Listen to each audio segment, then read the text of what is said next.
يا هلا يا هلا يا هلا يا هلا. الحمد لله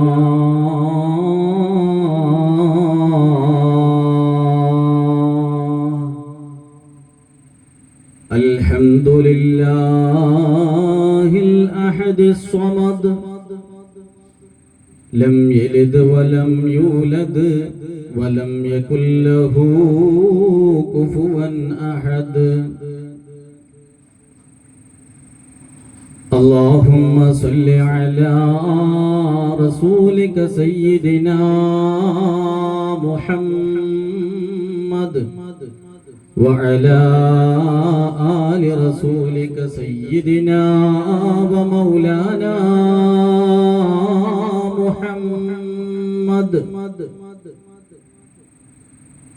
لا إله إلا الله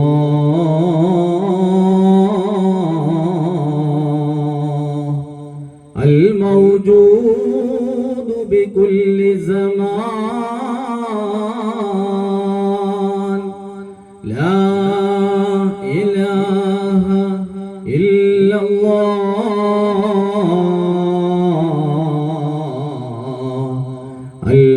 المعروف بكل إحسان. لا إله إلا الله المعبود بكل مكان. لا إله إلا الله المذكور بكل لسان. لا إله إلا الله كل يوم هو في شأن.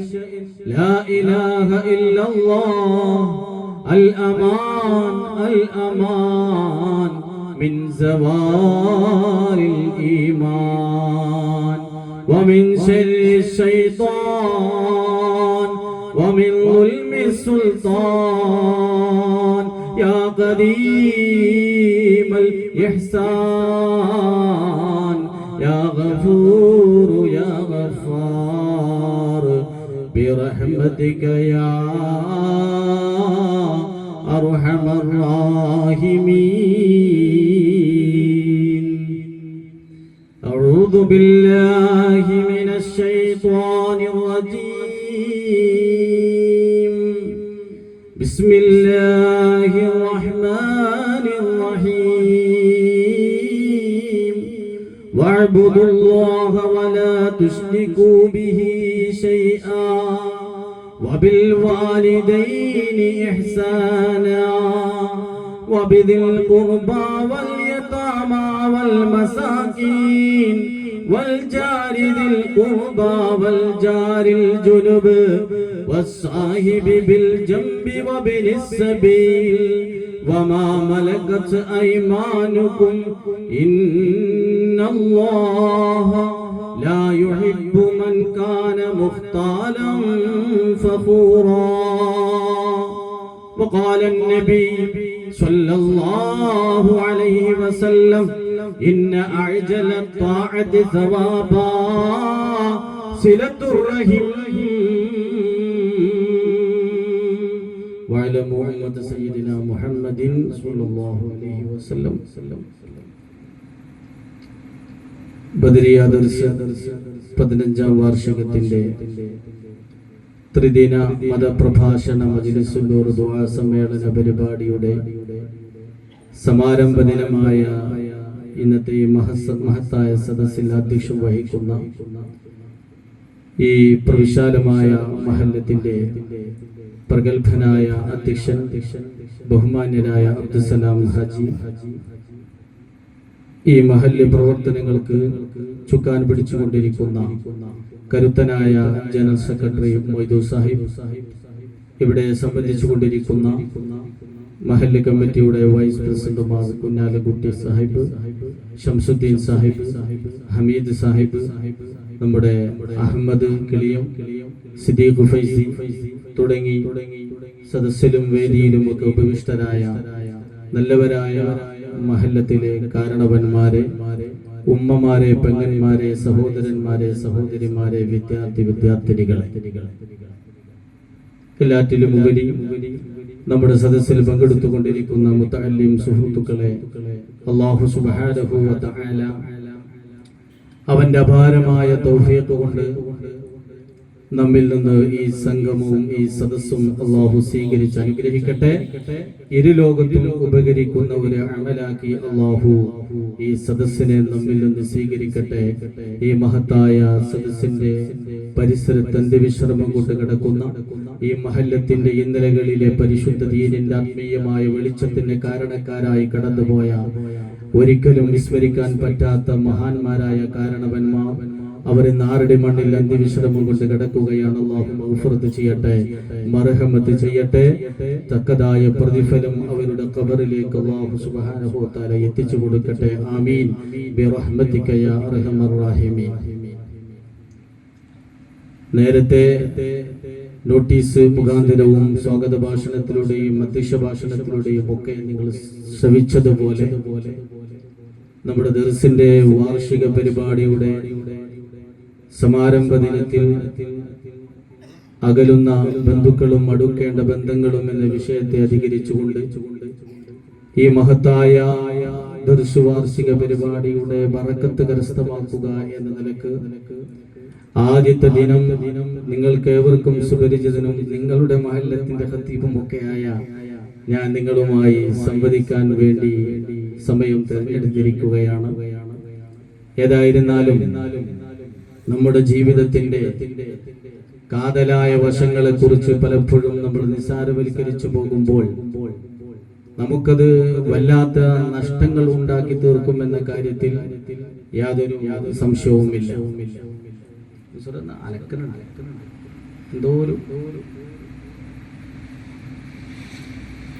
അകലുന്ന ബന്ധുക്കളും അടുക്കേണ്ട ബന്ധങ്ങളും എന്ന് പറയുമ്പോൾ ആമുഖമില്ലാതെ തന്നെ, ആമുഖം നീട്ടിപ്പറയാതെ തന്നെ ഞാൻ എന്റെ വിഷയത്തിലേക്ക് നേരിട്ട് വരികയാണ്.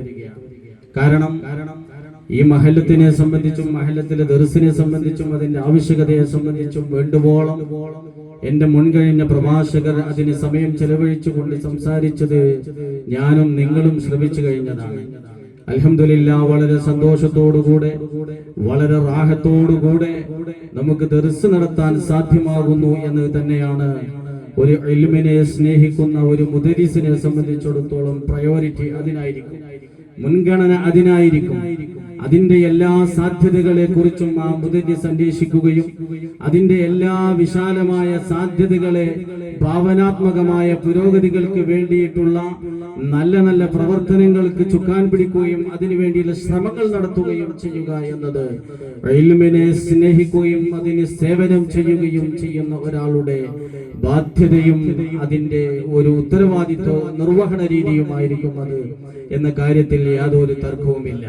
അതിനുവേണ്ടിയാണ് നമ്മൾ വിവിധത്തിലുള്ള പരിപാടികൾ ആസൂത്രണം ചെയ്യുകയും ആർക്കും ഒരു പ്രയാസവും ബുദ്ധിമുട്ടും ഇല്ലാതെ തന്നെ വളരെ സന്തോഷത്തോടുകൂടിയും വളരെ ആത്മാർത്ഥമായുമുള്ള സഹകരണവും നിസ്സീമമായ സഹായവും നമ്മൾ ലഭ്യമാകുന്നതിന് വേണ്ടിയിട്ടുള്ള അവസരങ്ങൾ ഒരുക്കുന്നത് എന്ന് ആമുഖമായി ഞാൻ സൂചിപ്പിക്കുകയാണ്. കഴിഞ്ഞ നാളുകളിൽ നമുക്കത് ബോധ്യപ്പെട്ടിട്ടുണ്ട്. നമ്മുടെ മുതഅല്ലിമുകൾക്ക് വേണ്ടുന്ന ഏതൊരു ആവശ്യവും യാതൊരു മടിയും കൂടാതെ പിശുക്കും കൂടാതെ നിർവഹിക്കുന്നതിൽ നമ്മൾ എന്നും മുൻപന്തിയിൽ തന്നെയാണ്. അല്ലാഹു അത് നിലനിർത്തട്ടെ എന്ന് മാത്രം ആമുഖമായി സൂചിപ്പിച്ചുകൊണ്ട് ഞാൻ എന്റെ വിഷയത്തിലേക്ക് വരികയാണ്. മുഅ്മിനീങ്ങളെ, നമ്മളേവരും മനുഷ്യരാണ്. അല്ലാഹു സുബ്ഹാനഹു വ തആല ഈ പ്രപഞ്ചത്തിലേക്ക് നമ്മളെ പടച്ചു വിട്ടിട്ടുണ്ടെങ്കിൽ ഇവിടെ ജീവിക്കുന്ന പരകോടി ജീവജാലങ്ങൾക്കിടയിൽ നിന്ന് വ്യത്യസ്തമായി അല്ലാഹു സുബ്ഹാനഹു വ തആല നമ്മെ മാറ്റിയിട്ടുണ്ട് എന്ന കാര്യത്തിൽ യാതൊരു തർക്കവുമില്ല. ഇവിടുത്തെ കന്നുകാലികളെ പോലെ, ഇവിടുത്തെ അല്ലെങ്കിൽ മറ്റേതെങ്കിലും ജീവജാലങ്ങളെ പോലെ നമുക്കങ്ങനെ വെറുതെ ഭോഗിക്കുകയും ഭുജിക്കുകയും ഭോഗിക്കുകയും കിടന്നുറങ്ങുകയും ഉണരുകയും ചെയ്തുകൊണ്ട് ജീവിതം തീർക്കാൻ സാധ്യമല്ല. നമുക്ക് കൃത്യമായ നിയമങ്ങളുണ്ട്, നമുക്ക് കൃത്യമായ അജണ്ടകളുണ്ട്,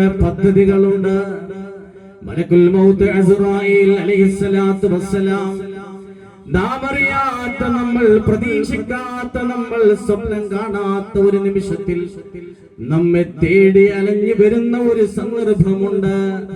അത് നമ്മളിരിക്കുന്ന ഈ കസേരയിലാകാം, സംസാരിച്ചു കൊണ്ടിരിക്കുന്ന ഈ പ്രസംഗപീഠത്തിലാകാം, കിടന്നുറങ്ങിയ സമയത്ത് കട്ടിലിലാകാം, യാത്ര ചെയ്യുന്ന വാഹനത്തിലാകാം, ഏത് സമയത്തുമാകാം. നമ്മൾ വലിയ വലിയ വലിയ ഹോസ്പിറ്റലുകളിൽ ICU റൂമിൽ വെച്ചുകൊണ്ടായിരിക്കാം. അത് നമുക്ക് ഒരിക്കലും പ്രവചിക്കാൻ കഴിയാത്ത സമയമാണ്. ആ സമയത്തിന്റെ എത്തുന്നത് വരെ നമ്മൾ ഉമ്മയുടെ ഗർഭാശയത്തിൽ നിന്ന് പുറത്തു വന്ന സെക്കൻഡ് മുതൽ നമുക്ക് നിയമങ്ങളുണ്ട്, നമുക്ക് പദ്ധതികളുണ്ട്, നമുക്ക് ചിട്ടകളുണ്ട്, നമുക്ക് അച്ചടക്കങ്ങളുണ്ട്. അതിൽ വളരെ പ്രധാനമാണ് ഒരു സാമൂഹ്യ ജീവി എന്ന നിലക്ക് നമ്മുടെ ബന്ധങ്ങളെ കാത്തു സൂക്ഷിക്കുക, നമ്മുടെ ബന്ധുക്കളെ ചേർത്ത് പിടിക്കുക. ഈ മോഡേൺ യുഗത്തിന്റെ അത്യാധുനിക സംവിധാനങ്ങളുടെ കാലഘട്ടത്തില് നമുക്കിന്ന് അടുക്കളയിലേക്ക് കോലായിൽ നിന്ന് ഉച്ചക്കത്തെ ഭക്ഷണമെന്ത് എന്ന് ചോദിക്കാൻ വാട്സപ്പ് ചാറ്റിംഗ് ഉപയോഗപ്പെടുത്തുന്നുണ്ടെങ്കിൽ, നമ്മൾ സ്വന്തം മക്കളോട് സംവദിക്കാൻ നമ്മൾ ആധുനിക മീഡിയകളെ ഉപയോഗപ്പെടുത്തുന്നുണ്ടെങ്കിൽ, ഇന്നത്തെ യുവാവിന്റെ സദസ്സുകളെ പോലത്തെ നൂറുകണക്കിന് ആൾക്കാർ തിങ്ങി നിറഞ്ഞിരുന്ന സദസ്സുകളുണ്ടല്ലോ, അതിനെ കുറവ് വരുത്തുന്നതിനും കാരണമായത് ഒരു പക്ഷേ ആധുനിക ലോകത്തിന്റെ സൗകര്യങ്ങളാ. ഞാൻ ഈ സംസാരിക്കുന്ന ഈ സമയത്ത് തന്നെ ഒരു ലൈവ് ഉണ്ടെങ്കിൽ ഇത് അങ്ങകലെ സൗദി അറേബ്യയിൽ ഇരുന്നു കൊണ്ട് കേൾക്കാൻ സാധിക്കുകയാണ്, തന്റെ വീട്ടകത്ത് വെച്ച് കേൾക്കാൻ സാധിക്കുകയാണ്. പക്ഷേ നമ്മളൊന്ന് മനസ്സിലാക്കണം, നമ്മളൊന്ന് മനസ്സിലാക്കി ബോധബോധത്തോടുകൂടെ കരുതി വെക്കേണ്ടതുണ്ട്. മനുഷ്യന്റെ ശാരീരികമായ ബന്ധങ്ങളുണ്ടല്ലോ, മനുഷ്യന്റെ ശാരീരികമായ മറ്റ് ഭൗതികമായ മാധ്യമങ്ങളില്ലാത്ത സംസാരങ്ങളുണ്ടല്ലോ, ചേർത്ത് പിടിക്കലുകളുണ്ടല്ലോ, മക്കളുടെ കവൽത്തടത്തിൽ വെക്കുന്ന ഉമ്മമുണ്ടല്ലോ. ഇതിലെല്ലാം മാനസികമായ സാമൂഹികമായ വലിയ ആത്മീയവും ഭൗതികവുമായ വളർച്ച നമുക്കുണ്ടാകും എന്നതാണ് ആധുനിക ശാസ്ത്രം പോലും പറഞ്ഞു വെക്കുന്നത്. ലോകത്ത് രണ്ട് തരത്തിലുള്ള സംസ്കാരങ്ങളാണ് നിലനിൽക്കുന്നത്. ഒന്ന് ഇൻഡിവിജ്വലിസം ആണെങ്കിൽ ഒന്ന് കളക്ടിവിസം. ഇത് ലോകത്ത് നിലനിൽക്കുന്ന മനുഷ്യ ജീവിതത്തിന്റെ രണ്ട് സംസ്കാരങ്ങളാണ്. കളക്ടിവിസമാണ് അങ്ങ് യൂറോപ്യൻ കൺട്രീസുകളിൽ ഇൻഡിവിജ്വലിസം ആണ് അങ്ങ് യൂറോപ്യൻ വെസ്റ്റേൺ കൺട്രീസുകളിൽ നിലനിൽക്കുന്നത്. ഇന്ത്യയെ പോലത്തെ ദരിദ്ര രാജ്യങ്ങളാകുന്ന അല്ലെങ്കിൽ ഏഷ്യൻ കൺട്രീസുകളിലൊക്കെ നിലനിൽക്കുന്നത് കളക്ടിവിസമാണ്. എന്താണ് സംഗതി? എന്താണ് ഇൻഡിവിജ്വലിസം എന്ന് പറയുമ്പോൾ ഒരു മനുഷ്യൻ, ഒരു വ്യക്തി അവന്റെ സ്വന്തം ഇഷ്ടാനിഷ്ടങ്ങളെയും അവന്റെ ജീവിതത്തിന്റെ കാഴ്ചപ്പാടുകളെയും ഒക്കെ സ്വന്തം തീരുമാനങ്ങളിലേക്കും സ്വന്തം ഇഷ്ടാനിഷ്ടങ്ങളിലേക്കും ഒതുക്കി വെച്ച് ചേർത്ത് ജീവിക്കുക. അവനിക്ക് ബന്ധങ്ങളില്ല, അവനിക്ക് ഉമ്മയോട് ചോദിക്കണ്ട, അവനിക്ക് ഉപ്പയോട് ചോദിക്കണ്ട, ജ്യേഷ്ഠനോട് ചോദിക്കണ്ട, അനുജനോട് ചോദിക്കണ്ട, കാരണവന്മാരോട് ചോദിക്കണ്ട, ആരോട് ചോദിക്കണ്ട. ഒരു വീട് വെക്കണം, എങ്ങനെ വെക്കണം അത് അവന്റെ ഇഷ്ടമാണ്. അത് എവിടെ വെക്കണം, എങ്ങനെ വെക്കണം, എന്നതിന്റെ വീടിരിക്കൽ നടത്തണം എന്നൊക്കെ ആലോചിക്കുന്നതിന് ആൾക്കാരില്ല. അതാണ് ഇൻഡിവിജ്വലിസം എന്ന് പറഞ്ഞാൽ. സ്വന്തം എനിക്കെന്താണോ സുഖമായി തോന്നുന്നത് അത് ഞാൻ പ്രവർത്തിക്കാം. അങ്ങനെയല്ലോ. അത് പതുക്കെ പതുക്കെ പതുക്കെ എല്ലാ രാജ്യങ്ങളിലേക്കും എല്ലാ സമുദായത്തിലേക്കും കടന്നു വന്നുകൊണ്ടേയിരിക്കുകയാണ്. നാം അറിയാതെ പോകുന്ന ഏറ്റവും വലിയ ദുരന്തമാണ്.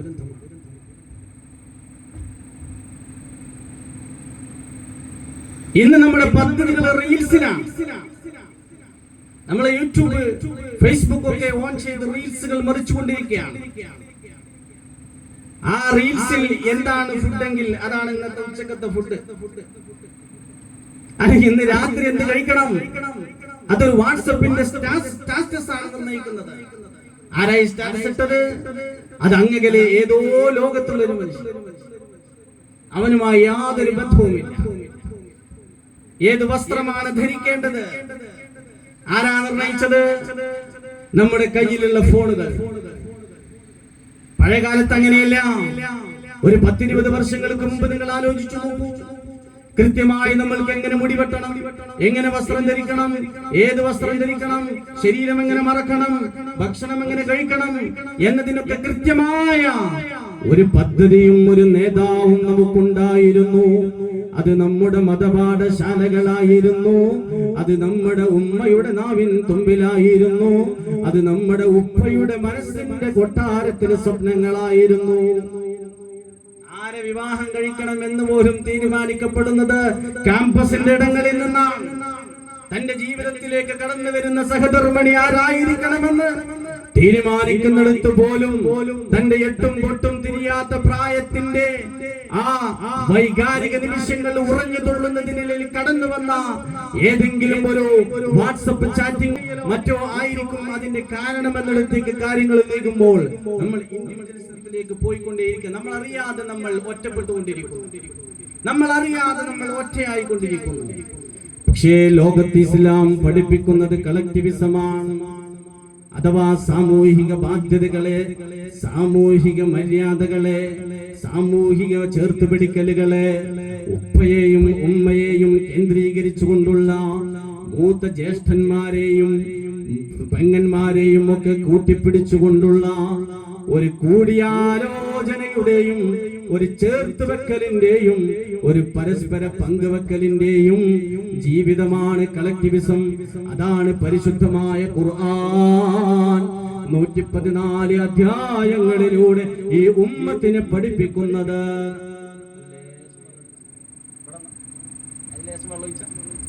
പേടിക്കണ്ടോ?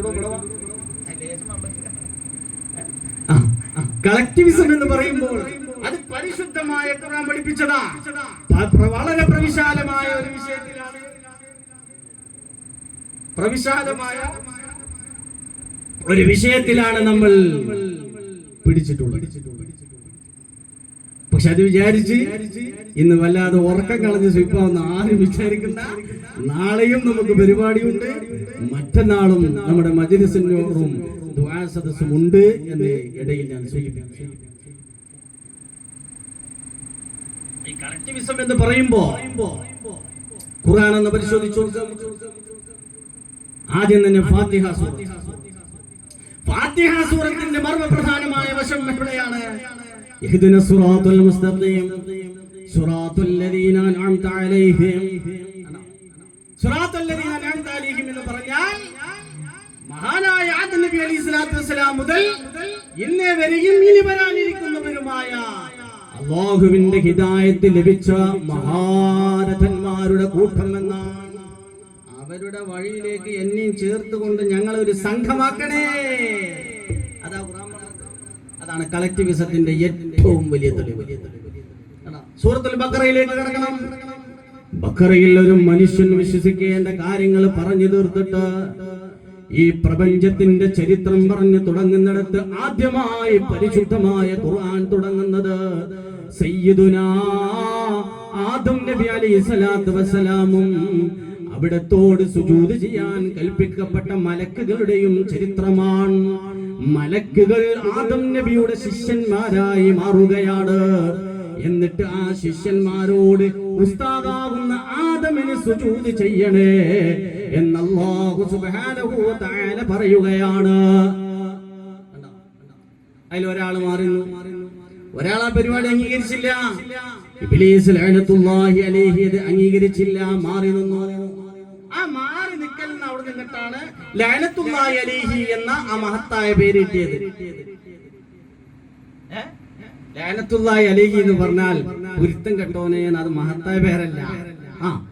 ലഅനത്തുല്ലാഹി അലൈഹി, അല്ലാഹുവിന്റെ ശാപം അവനക്ക് ഉണ്ടാവട്ടെ. എന്തിനു വേണ്ടി? എന്തിനു വേണ്ടി?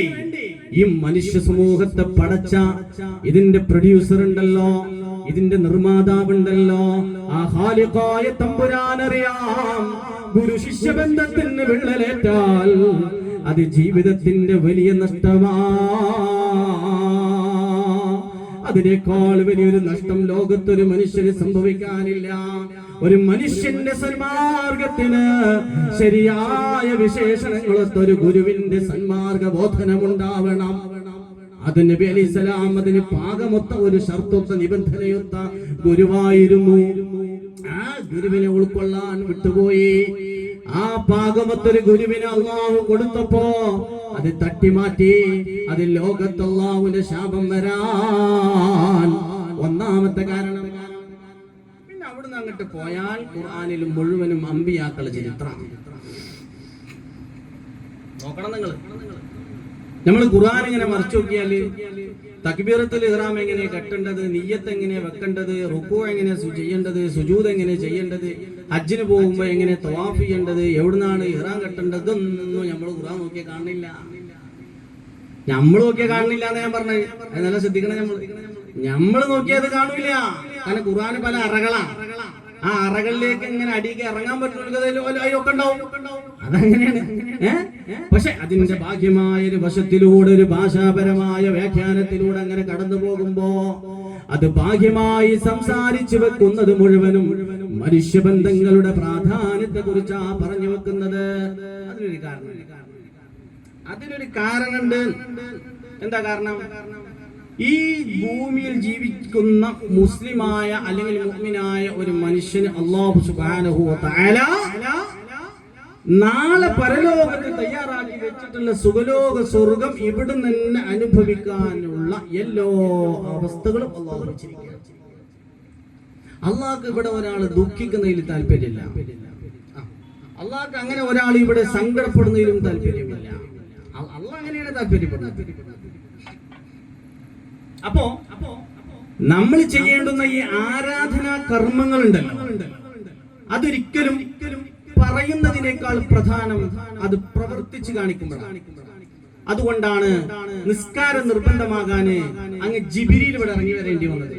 സംഗതി മിഅ്റാജിന്റെ അന്ന് നമ്മുടെ നേതാവ് ഏഴാം ആകാശത്തിന്റെ അപ്പുറം പോയി കാര്യങ്ങളൊക്കെ മനസ്സിലാക്കി വന്നെങ്കിലും ഇവിടെ വന്ന് നേരം വെളുത്ത് നോക്കുമ്പോ എങ്ങനെ നിസ്കരിക്കേണ്ടതെന്നൊരു പിടുത്തമല്ല.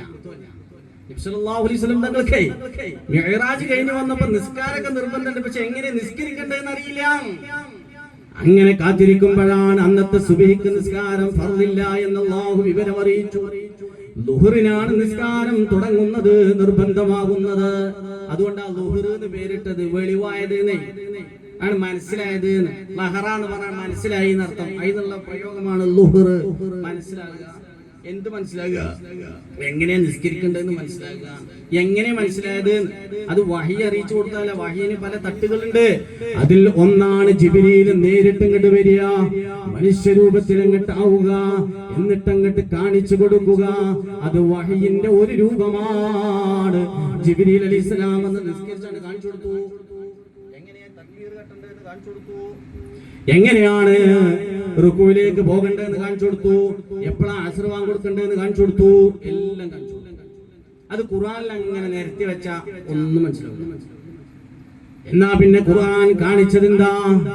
ഖുർആൻ അവതരിപ്പിച്ച് പൂർണ്ണമായും പറഞ്ഞു വെക്കുന്നത് മനുഷ്യ സമുദായം മുന്നോട്ട് പോകുമ്പോൾ ജീവിക്കേണ്ടുന്ന ബന്ധങ്ങളുടെ, സ്വസ്ഥമായ കുടുംബാന്തരീക്ഷങ്ങളുടെ, സ്വസ്ഥമായ ഭരണ സംവിധാനങ്ങളെ ഓരോ കാലഘട്ടത്തിലും അമ്പിയാക്കൾ നിർവഹിച്ച രീതികൾ എങ്ങനെയാ, അവർ അവരുടെ ഉമ്മയോട് പെരുമാറിയതെങ്ങനെ, ഉപ്പയോട് പെരുമാറിയതെങ്ങനെ, ജ്യേഷ്ഠനോട് പെരുമാറിയതെങ്ങനെ, ശിഷ്യരോട് പെരുമാറിയതെങ്ങനെ, അയൽപക്കക്കാരോട് പെരുമാറിയതെങ്ങനെ, ഒരു രാഷ്ട്ര സംവിധാനത്തിൽ ഒരു രാജാവ് നിർവഹിക്കേണ്ടുന്ന ഭരണതന്ത്രങ്ങൾ എങ്ങനെ, ഇതെല്ലാം അവർ നേരിട്ട പ്രശ്നങ്ങളുടെ മുന്നിൽ വെച്ചുകൊണ്ട് അവർ തീരുമാനമെടുത്തത് എങ്ങനെയെന്ന് അല്ലാഹുവിന്റെ റസൂലിന് വഹിയിറങ്ങിയ പരിശുദ്ധമായ ഖുർആനിന്റെ 144ഓളം അധ്യായങ്ങളിൽ സവിസ്തരം അത് വിശദീകരിച്ചിരിക്കുകയാണ്. അല്ലാഹു സുബ്ഹാനഹു വ തആല അവന്റെ പരിശുദ്ധമായ ഖുർആനിൽ പറഞ്ഞു, വഅബ്ദുല്ലാഹ വലാ തുശ്രികൂ ബിഹി ശൈആ. നിങ്ങൾ അല്ലാഹുവിനെ ആരാധിക്കണേ, നിങ്ങൾ അല്ലാഹുവിനൊന്നും ശിർക്ക് വെക്കരുത്. ഇത് രണ്ടും പറഞ്ഞിട്ട് പിന്നെ അല്ലാഹു പറയുകയാണ്, വബിൽ വാലിദൈനി ഇഹ്സാനാ, മാതാപിതാക്കൾക്ക് ഗുണം ചെയ്യണേ, വബിദിൽ ഖുർബാ വൽ യതാമാ വൽ മസാകീൻ, കുടുംബക്കാർക്കും അഗതികൾക്കും അനാഥകൾക്കും ഗുണം ചെയ്യണേ, വൽ ജാരിദിൽ ഖുർബാ വൽ ജാരിൽ ജുനുബി, കുടുംബക്കാരായ അയൽവാസികൾ അല്ലെങ്കിൽ കുടുംബമില്ലാത്ത അയൽവാസികൾ ആരാണെങ്കിലും അയൽവാസികൾക്ക് ഗുണം ചെയ്യണേ. വസാഹിബി ബിൽ ജംബി വബിനിസ് സബീൽ, തന്റെ കൂടെ സഹവസിക്കുന്ന കൂട്ടുകാര്, യാത്രക്കാര്, വമാ മലകത് ഐമാനുക്കും ഇന്നല്ലാഹ ലാ യുഹിബ്ബു മൻ കാന മുഖ്താലൻ ഫഖൂറാ. ഈ ബന്ധങ്ങളെ വിച്ഛേദിച്ചുകൊണ്ട്, ഈ ബന്ധങ്ങൾക്ക് വില കൽപ്പിക്കാതെ ആരെങ്കിലും അഹങ്കരിച്ചുകൊണ്ട് ഒരു ഏക ജീവിതത്തിലേക്ക് മാറിയാൽ എനിക്കാരോടും കടപ്പാടില്ല, എനിക്കാരോടും ചോദിക്കേണ്ടതില്ല, എന്നെ ആരും നിയന്ത്രിക്കാൻ വരണ്ട, എന്നെ ആരും ഉപദേശിക്കാൻ വരണ്ട എന്ന് പറഞ്ഞുകൊണ്ടുള്ള ഒരു ജീവിത രീതിയിലേക്ക് മാറുന്ന അഹങ്കാരിയെ അവനെ അല്ലാഹു ഇഷ്ടപ്പെടൂല. അവനോട് അല്ലാഹുവിന് വെറുപ്പാട് എന്ന് പറഞ്ഞുകൊണ്ടാണ് ഈ പരിശുദ്ധമായ ഖുർആനിന്റെ ആയത്ത് അവസാനിപ്പിക്കുന്നത്. ആലോചിച്ചു. അപ്പൊ അല്ലാഹുവിന്റെ ഖുർആൻ പഠിപ്പിച്ചത് കളക്ടിവിസം അല്ലേ? ഒരു ഏകത്വത്തിന്റെ ജീവിതത്തിലേക്ക് മാറലിനെ അല്ലല്ലോ. പഴയ കാലത്ത് നമ്മുടെയൊക്കെ ചെറുപ്പത്തിൽ അല്ലെങ്കിൽ നമ്മുടെക്കാളും അപ്പുറത്തുള്ള ഒരു കാലം നമ്മൾ ആലോചിച്ചു നോക്കൂ. കാരണം മനുഷ്യന്മാർ എന്ത് ഭൗതിക വികാസങ്ങൾ സൃഷ്ടിച്ചാലും മനുഷ്യൻ എന്ന ഒരു സാധനമുണ്ട്, അതിന് വലിയൊരു വികാസമൊന്നും വരുന്നില്ല. അതന്നെ കുഞ്ഞുണ്ടോ? ആ കുഞ്ഞു തന്നെ 2024 കുഞ്ഞി 2020 കുഞ്ഞു തമ്മിൽ വലിയ മാറ്റമൊന്നുമില്ല. അത് ചിലപ്പോ ഒന്നും കൂടി ഡോസ് കൂടി ഉണ്ടാവുന്നു. അല്ലെങ്കിൽ നമ്മുടെ ജയിലുകളിലും കോടതികളിലും ഒക്കെ കേസ് കുറയല്ലേ വേണ്ടത്? കേസ് കൂടിക്കൊണ്ടിരിക്കില്ലേ? അപ്പൊ ഈ കുശുമ്പാണെങ്കിലും ധിക്കാരമാണെങ്കിലും കൊലപാതകങ്ങളാണെങ്കിലും വർദ്ധിച്ചുകൊണ്ടേയിരിക്കല്ലേ. ഇപ്പൊ കഴിഞ്ഞ വർഷം ഞാൻ പത്രത്തിൽ വായിച്ചത് ഇപ്പോഴും ഓർക്കുകയാണ്. അബ്ദുറഹ്മാൻ എന്ന പേരുള്ള ഒരു മുസ്ലിം സഹോദരൻ 80 വയസ്സുള്ള ഒരു ഉമ്മയെ കുത്തിക്കൊന്നു എന്ന് ഈ വളാഞ്ചേരിക്കടുത്തുള്ള ഒരു പ്രദേശത്ത് നടന്ന വാർത്ത പത്രദ്വാര നമ്മൾ വായിച്ചതാണ്. പേര് അബ്ദുറഹ്മാൻ. എത്ര നല്ലൊരു പേരാണ്. പേരിനല്ലേലും കുഴപ്പമൊന്നുമില്ല, ആ പേര് സിദ്ധിച്ച വ്യക്തിയുടെ പ്രശ്നമാണ് നമ്മൾ പറയുന്നത്. എന്തിനാണ് കൊന്നതെന്നറിയോ? ഒരു അത്യാവശ്യം ഒരു കുഴപ്പമില്ലാത്ത ഒരു പത്ര കട്ടിങ് ഉണ്ടായിരുന്നു. ആരെയും നോക്കണം, അതൊക്കെ വളരെ അപൂർവങ്ങൾ നടക്കുന്ന കൊലപാതകങ്ങളാണ്. അത് വേറെ വിഷയം. കാരണം മക്കൾ ഒരിക്കലും മാതാപിതാക്കളെ കൊല്ലുക, മാതാപിതാക്കൾ മക്കളെ കൊല്ലുക, ഇതൊക്കെ ഒരു മനുഷ്യൻ വളരെയധികം അധപ്പതിക്കുമ്പോൾ ഉണ്ടാവുന്ന ഒരു സംഗതിയാണ്. എന്തിനാ കൊന്നത്? ഉമ്മയുടെ പേരിലുള്ള സ്വത്ത് കയ്യിലാക്കുക. അതാണ് അതിന് കാരണം. സ്വത്ത് അടിച്ചു മാറ്റി ഉമ്മയെ കാര്യം. ഇങ്ങനെ നമ്മുടെ സാധാരണ കുടുംബജീവിതത്തിന്റെ ഉള്ളറകളിലേക്ക് കടന്നു വരുമ്പോ നമുക്ക് ഓല വീടാണെങ്കിൽ അത് ഓട് വീടിൽ നിന്നും ടെറസ് വീടിലേക്കും 2 നിലയിലേക്കും അല്ലെങ്കിൽ വിശാലമായ സ്ക്വയർ ഫീറ്റിലേക്കും ഒക്കെ മാറ്റങ്ങളൊന്നും ഉണ്ടാവും. പക്ഷെ കുടുംബത്തിന്റെ ഉള്ളിൽ കിടന്ന് വേവുന്ന മാതാപിതാക്കളുടെ നമ്പരങ്ങൾ. എന്നോട് ഈ അടുത്തൊരു പറഞ്ഞു, ഉസ്താദ് വീട് സൗകര്യം നന്നായി, പക്ഷെ ഉസ്താദ് വെള്ളിയാഴ്ച പ്രസംഗിക്കും പറയണമെന്ന് പറഞ്ഞാൽ എന്നെ ഉപദേശിക്കാം. എന്താ മൂപ്പര് ഉപദേശിക്കണമെന്ന് അറിയോ? മകനും മെരുവോളും പേരുടെ മുകളിലാണ് കിടന്നുള്ളത്, ഞങ്ങൾ അടിയില്ല. ഞങ്ങൾക്ക് എന്തെങ്കിലും ഒന്ന് വന്നാ ഒന്ന് വിളിച്ചാലും ശബ്ദപ്പെട്ടാലും അടുത്തേക്ക് വരാൻ പറ്റുന്ന ഒരു അകലത്ത് അപ്പുറത്തെ റൂമുണ്ട്, അവിടെ കിടക്കുകയാണെങ്കിൽ വളരെ സൗകര്യമായിരുന്നു. ഇത് അവരവിടെ കയറിയിട്ട് ആ ഡോറാണ് കുറ്റിട്ട് AC ഓണാക്കിയിട്ടാണ് ഉറങ്ങിയാൽ ഞങ്ങൾ ഇവിടെ മയ്യത്തായാലും പോലെ അറിയില്ല. ആ ഉപ്പയുടെ ഒരു വേദനയാണ് ആ പറയുന്നത്. ഇതൊക്കെ പച്ചയായ യാഥാർത്ഥ്യങ്ങളാണ്. അപ്പൊ അതുകൊണ്ട് മാതാപിതാക്കളാകുന്ന എന്റെ മുന്നിലിരിക്കുന്നവർ കൂടുതലും പ്രായമുള്ളവരാണ്. എന്റെ ശബ്ദം സേവിക്കുന്ന കുട്ടികളുണ്ടെങ്കിൽ അവരും നമ്മുടെ ബന്ധങ്ങളിൽ ഏറ്റവും പ്രധാനം അത് തന്നെയാണ്. നമ്മൾ പരസ്പരം അങ്ങോട്ടും ഇങ്ങോട്ടും ചേർത്ത് പിടിക്കേണ്ടുന്ന മര്യാദകൾ ധാരാളമുണ്ട്. പക്ഷെ ഇവിടെ ചെറിയ ഒരു പ്രശ്നം ഉണ്ടായി, നമ്മൾ മനസ്സിലാക്കണം. നമ്മൾ ഈ മാതാപിതാക്കളെ ബഹുമാനിക്കണം എന്നിങ്ങനെ പറഞ്ഞു പോരുമ്പോ അത് മാതാപിതാക്കളെ സംബന്ധിച്ചിടത്തോളം കേൾക്കുമ്പോൾ നല്ലൊരു സുഖം. എന്താ പോലെ ബഹുമാനിക്കണം എന്നുള്ള ഈ പറയുന്നത്. അപ്പൊ അതൊരു സുഖം, കേട്ടിരിക്കാൻ നല്ല സുഖം. കുട്ടികളിങ്ങനെ ചിലപ്പോ കുറച്ചത് ഞങ്ങളോടാണല്ലോ ഈ പറയുന്നത് എന്ന് തോന്നും. പക്ഷെ പരിശുദ്ധമായ ദീൻ അത് തൊടാത്ത മേഖലകളില്ല, അത് പ്രതിപാദിക്കാത്ത വിഷയങ്ങളില്ല. ആരോടും ഒരു വിവേചനം പരിശുദ്ധമായ ദീനിൽ അല്ലാഹു കാണിച്ചിട്ടില്ല. ഉപ്പമാരെ, ഉമ്മമാരെ, അല്ലാഹുവിന്റെ റസൂൽ സല്ലല്ലാഹു അലൈഹി വസല്ലം തങ്ങള് ഒരു കുടുംബത്തിന്റെ, ഒരു സമൂഹത്തിന്റെ, ഒരു സമുദായത്തിന്റെ, ഒരു തലമുറയുടെ, രാജ്യത്തിന്റെ ശരിയായ മുന്നേറ്റത്തിനും അതിന്റെ പുരോഗതിക്കും ഏതൊരു ബന്ധങ്ങളെ വെച്ചിട്ടുണ്ടെങ്കിലും അങ്ങോട്ടും ഇങ്ങോട്ടും ബന്ധങ്ങൾ പഠിപ്പിച്ചിട്ടുണ്ട്. മാതാപിതാക്കൾ മക്കളോട് ചെയ്യേണ്ടുന്ന കടമകളുണ്ട്, ബാധ്യതകളുണ്ട്.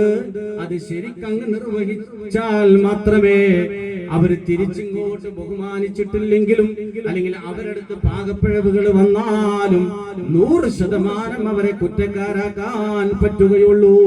ഞാനത് വെറുതെ അങ്ങ് പറയുന്നതല്ല. അല്ലാഹുവിന്റെ റസൂൽ സല്ലല്ലാഹു അലൈഹി വസല്ലം തങ്ങൾ പറയുന്ന ഒരു ഹദീസ് ഞാൻ നിങ്ങളുടെ ശ്രദ്ധയിൽപ്പെടുത്താം. റഹിമല്ലാഹു വാലിദാ, അല്ലാഹു ഒരു ഉപ്പയെ അനുഗ്രഹിക്കട്ടെ, അല്ലാഹു ഒരു ഉമ്മയെ അനുഗ്രഹിക്കട്ടെ, റഹ്മത്ത് ചെയ്യട്ടെ. എന്താണ് ആ ഉപ്പയുടെയും ഉമ്മയുടെയും സ്വഭാവം? അആന വലദഹു അലാ ബിൽ വാലിദൈൻ. മാതാപിതാക്കൾക്ക് ബഹുമാനത്തോടുകൂടെയും ആദരവോടുകൂടെയും അവർക്ക് വേണ്ടുന്ന എല്ലാ കാര്യങ്ങളും ചെയ്തു തീർക്കാൻ പറ്റും വിധത്തില് അവരോട് തിരിച്ചു പെരുമാറുകയും സംസാരിക്കുകയും അതിനുള്ള അവസരങ്ങൾ അവർക്ക് വെച്ചുകൊടുത്തുകൊണ്ടും അവരെ സഹായിച്ചിട്ടുള്ള മാതാപിതാക്കൾക്ക് അല്ലാഹുവിന്റെ റഹ്മത്തുണ്ടാകട്ടെ. അള്ളാന്റെ റഹ്മത്ത് ഒരു സ്ഥലത്ത് ഉണ്ടാവാതിരുന്നാൽ പിന്നെ അവിടെ എന്താ ഉണ്ടാവുക? അവിടെ അള്ളാഹുവിന്റെ കോപം ഉണ്ടാവുക. അങ്ങനെയാണല്ലോ. ലൈറ്റ് പോയാൽ ഒന്നില്ലെങ്കിൽ വെളിച്ചം പോയാൽ അവിടെ ഇരുട്ടല്ലേ? റഹ്മത്ത് പോയാൽ പിന്നെ അള്ളാന്റെ കളവാണ് അവിടെ ഉണ്ടാവുക. അപ്പൊ നബിതങ്ങൾ പറയാതെ പറഞ്ഞു വെക്കുന്നത് എന്താ? തന്റെ ഒരു വാക്ക് കാരണം, തന്റെ ഒരു പ്രവർത്തനം കാരണം, തന്റെ ഒരു തീരുമാനം കാരണം, തന്റെ ഒരു പെരുമാറ്റം കാരണം എന്റെ ഏതെങ്കിലും മകൻ അല്ലെങ്കിൽ ഏതെങ്കിലും ഒരു മകൾ തന്റെ കുടുംബത്തിൽ നിന്ന് അകന്നു പോകാൻ കാരണമായാൽ, തന്റെ ജ്യേഷ്ഠനുജന്മാർക്കിടയിൽ പ്രശ്നമുണ്ടാകാൻ കാരണമായാൽ, അത് പരിഹരിക്കാതെ അങ്ങ് മുന്നോട്ട് പോയാൽ, ഞാൻ ഉമ്മയല്ലേ, ഞാൻ ഉപ്പയല്ലേ, എന്നെ ഇങ്ങോട്ടല്ലേ ബഹുമാനിക്കേണ്ടത്, ഞാൻ പറഞ്ഞതവൻ കേൾക്കേണ്ടതല്ലേ എന്ന ഗർവോടെ അള്ളാനെ മറന്നിട്ട് മുന്നോട്ട് പോയാൽ അള്ളാഹുവിന്റെ റഹ്മത്തില്ല കേട്ടോ, അള്ളാഹുവിന്റെ സഹായമില്ല കേട്ടോ. അപ്പൊ മറിച്ചുണ്ടാകുന്നത് അള്ളാഹുവിന്റെ കോപമാണ്, അള്ളാഹുവിന്റെ വെറുപ്പാണെന്ന റസൂൽ സല്ലല്ലാഹു അലൈഹി വസല്ലം തങ്ങൾ പറഞ്ഞു വെക്കുന്നത്. ഇത് വല്ലാതെ നമുക്കാണ് ദഹിക്കൂല. കാരണം എന്താ? വിപരീതം നമ്മൾ ചെയ്യുന്നുണ്ടെങ്കിലാ ഞാൻ പറയുന്നത്. ഇവിടെയൊക്കെ ഉണ്ടാവുന്നത് നമുക്കൊരു ഈഗോ വർക്ക് ചെയ്യും. നമ്മുടെ ജീവിതത്തിൽ എപ്പോഴും ഉണ്ട് സാധനം, അത് തീരില്ലാതിരിക്കാൻ പറ്റില്ല. അത് ജന്മസിദ്ധമായി നമുക്കൊക്കെ ഉണ്ട്. ഈഗോ, സൂപ്പർ ഈഗോ എന്ന് പറഞ്ഞ നമ്മുടെ മനസ്സിന് 3 തലങ്ങളുണ്ട്. സൂപ്പർ ഈഗോ എന്ന് പറയുമ്പോൾ അത് വളരെ അങ്ങോട്ട് ആഴത്തിൽ പോയ സംഭവം. എന്ന് പറയുമ്പോൾ പ്ലഷർ മൊമെന്റാ, എന്തും സന്തോഷത്തോടുകൂടി ചെയ്യുക എന്നതാ. അത് ചെറിയ കുട്ടികളെ നമ്മൾ കാണും. ഇപ്പൊ ചെറിയൊരു കുട്ടിക്ക് ഇവിടെ ഒന്നുകൂടാതെ അങ്ങനെ ചാടി കളിക്കുന്നത് വളരെ സന്തോഷമായിരിക്കും. ആ കുട്ടിക്ക് ആരെങ്കിലും പിന്നെ എന്റെ ഔറത്ത് കാണുന്നുണ്ടോ അതൊന്നും വിഷയം ഉണ്ടാവില്ല. ഒരു കുട്ടിക്ക് ഒരു മിഠായി കൊടുത്തേക്കാണെങ്കിൽ 4 ആളിടയിൽ വെച്ചാൽ ആ കുട്ടി തിന്നും. അതൊക്കെ ഇടാണ് വർക്ക് ചെയ്യേണ്ടത്. കുട്ടി ഈഗോ എന്നതിലേക്ക് എത്തിയിട്ടില്ല, ഈഗോ വർക്ക് ചെയ്യണില്ല. അതേ സമയത്ത് നമുക്കൊരാളെ എന്തെങ്കിലും തന്നോക്കട്ടെ, ഒരു പഴം തന്നു, നമ്മൾ 4 ആളടി വെച്ച് ഇങ്ങനെ തൊലിച്ചു കാണുന്ന തിന്നോ ഇല്ല, നമ്മളത് മെല്ലെ ഇങ്ങനെ മറിച്ചു കൊടുത്ത് ബാഗിൽ പോയിട്ട് ഇങ്ങനെ പോയിട്ട് അപ്പുറത്ത് പോയിട്ട്. അപ്പൊ എന്ത്, ഏത്, എവിടെ പ്രവർത്തിക്കണം എന്നതിന്റെ കൃത്യമായ ധാരണയിൽ ചെറിയ പക്കറ്റ് കളക്ഷൻ നടത്തുന്നുണ്ട് എല്ലാവരുടെ. ഇൻഷാ അല്ലാഹ് നാളെയും മറ്റന്നൊക്കെ നമുക്ക് പരിപാടി ഉള്ളതാണ്. നമ്മുടെ ദുആ സമ്മേളനത്തിന്റെ ബിസ്മില്ലാഹിർ റഹ്മാനിർ റഹീം. അല്ലാഹു ബർക്കത്ത് ചെയ്യട്ടെ. എല്ലാവരും അതിലേക്ക് കാര്യമായ കളക്ഷൻ ചെയ്യുക. അല്ലാഹുവിന്റെ റസൂൽ സല്ലല്ലാഹു അലൈഹി വസല്ലം തങ്ങൾ പറഞ്ഞല്ലോ, മഹാനായ ജിബ്രീൽ അലൈഹിസ്സലാത്തു വസ്സലാമിനോട് അല്ലാഹുവിന്റെ റസൂൽ ചോദിച്ചു, ജിബ്രീലേ, ഇൽമിന്റെ വാഹകരെ സംബന്ധിച്ച് എന്താണ് പറയാനുള്ളത്?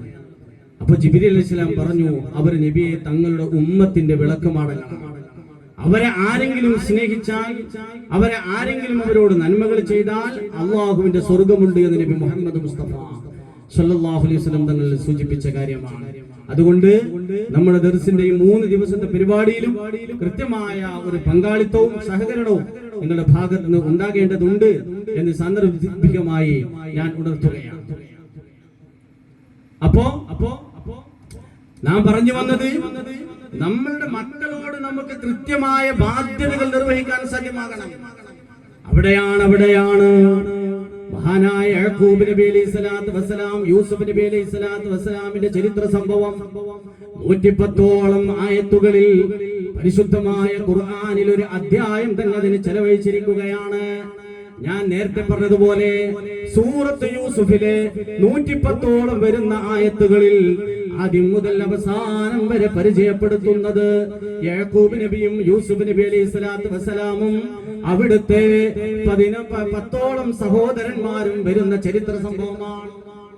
വലിയ ഒരു കുടുംബത്തിന്റെ 120 വർഷക്കാലത്തെ ചരിത്രമാണ് 110 ആയത്തിലൂടെ പറയുന്നത്. 120 വർഷം എന്ന് പറയാൻ കാരണം യൂസുഫ് നബി അലൈഹി സ്വലാമിന്റെ ആയുസ് എത്രയാണ്?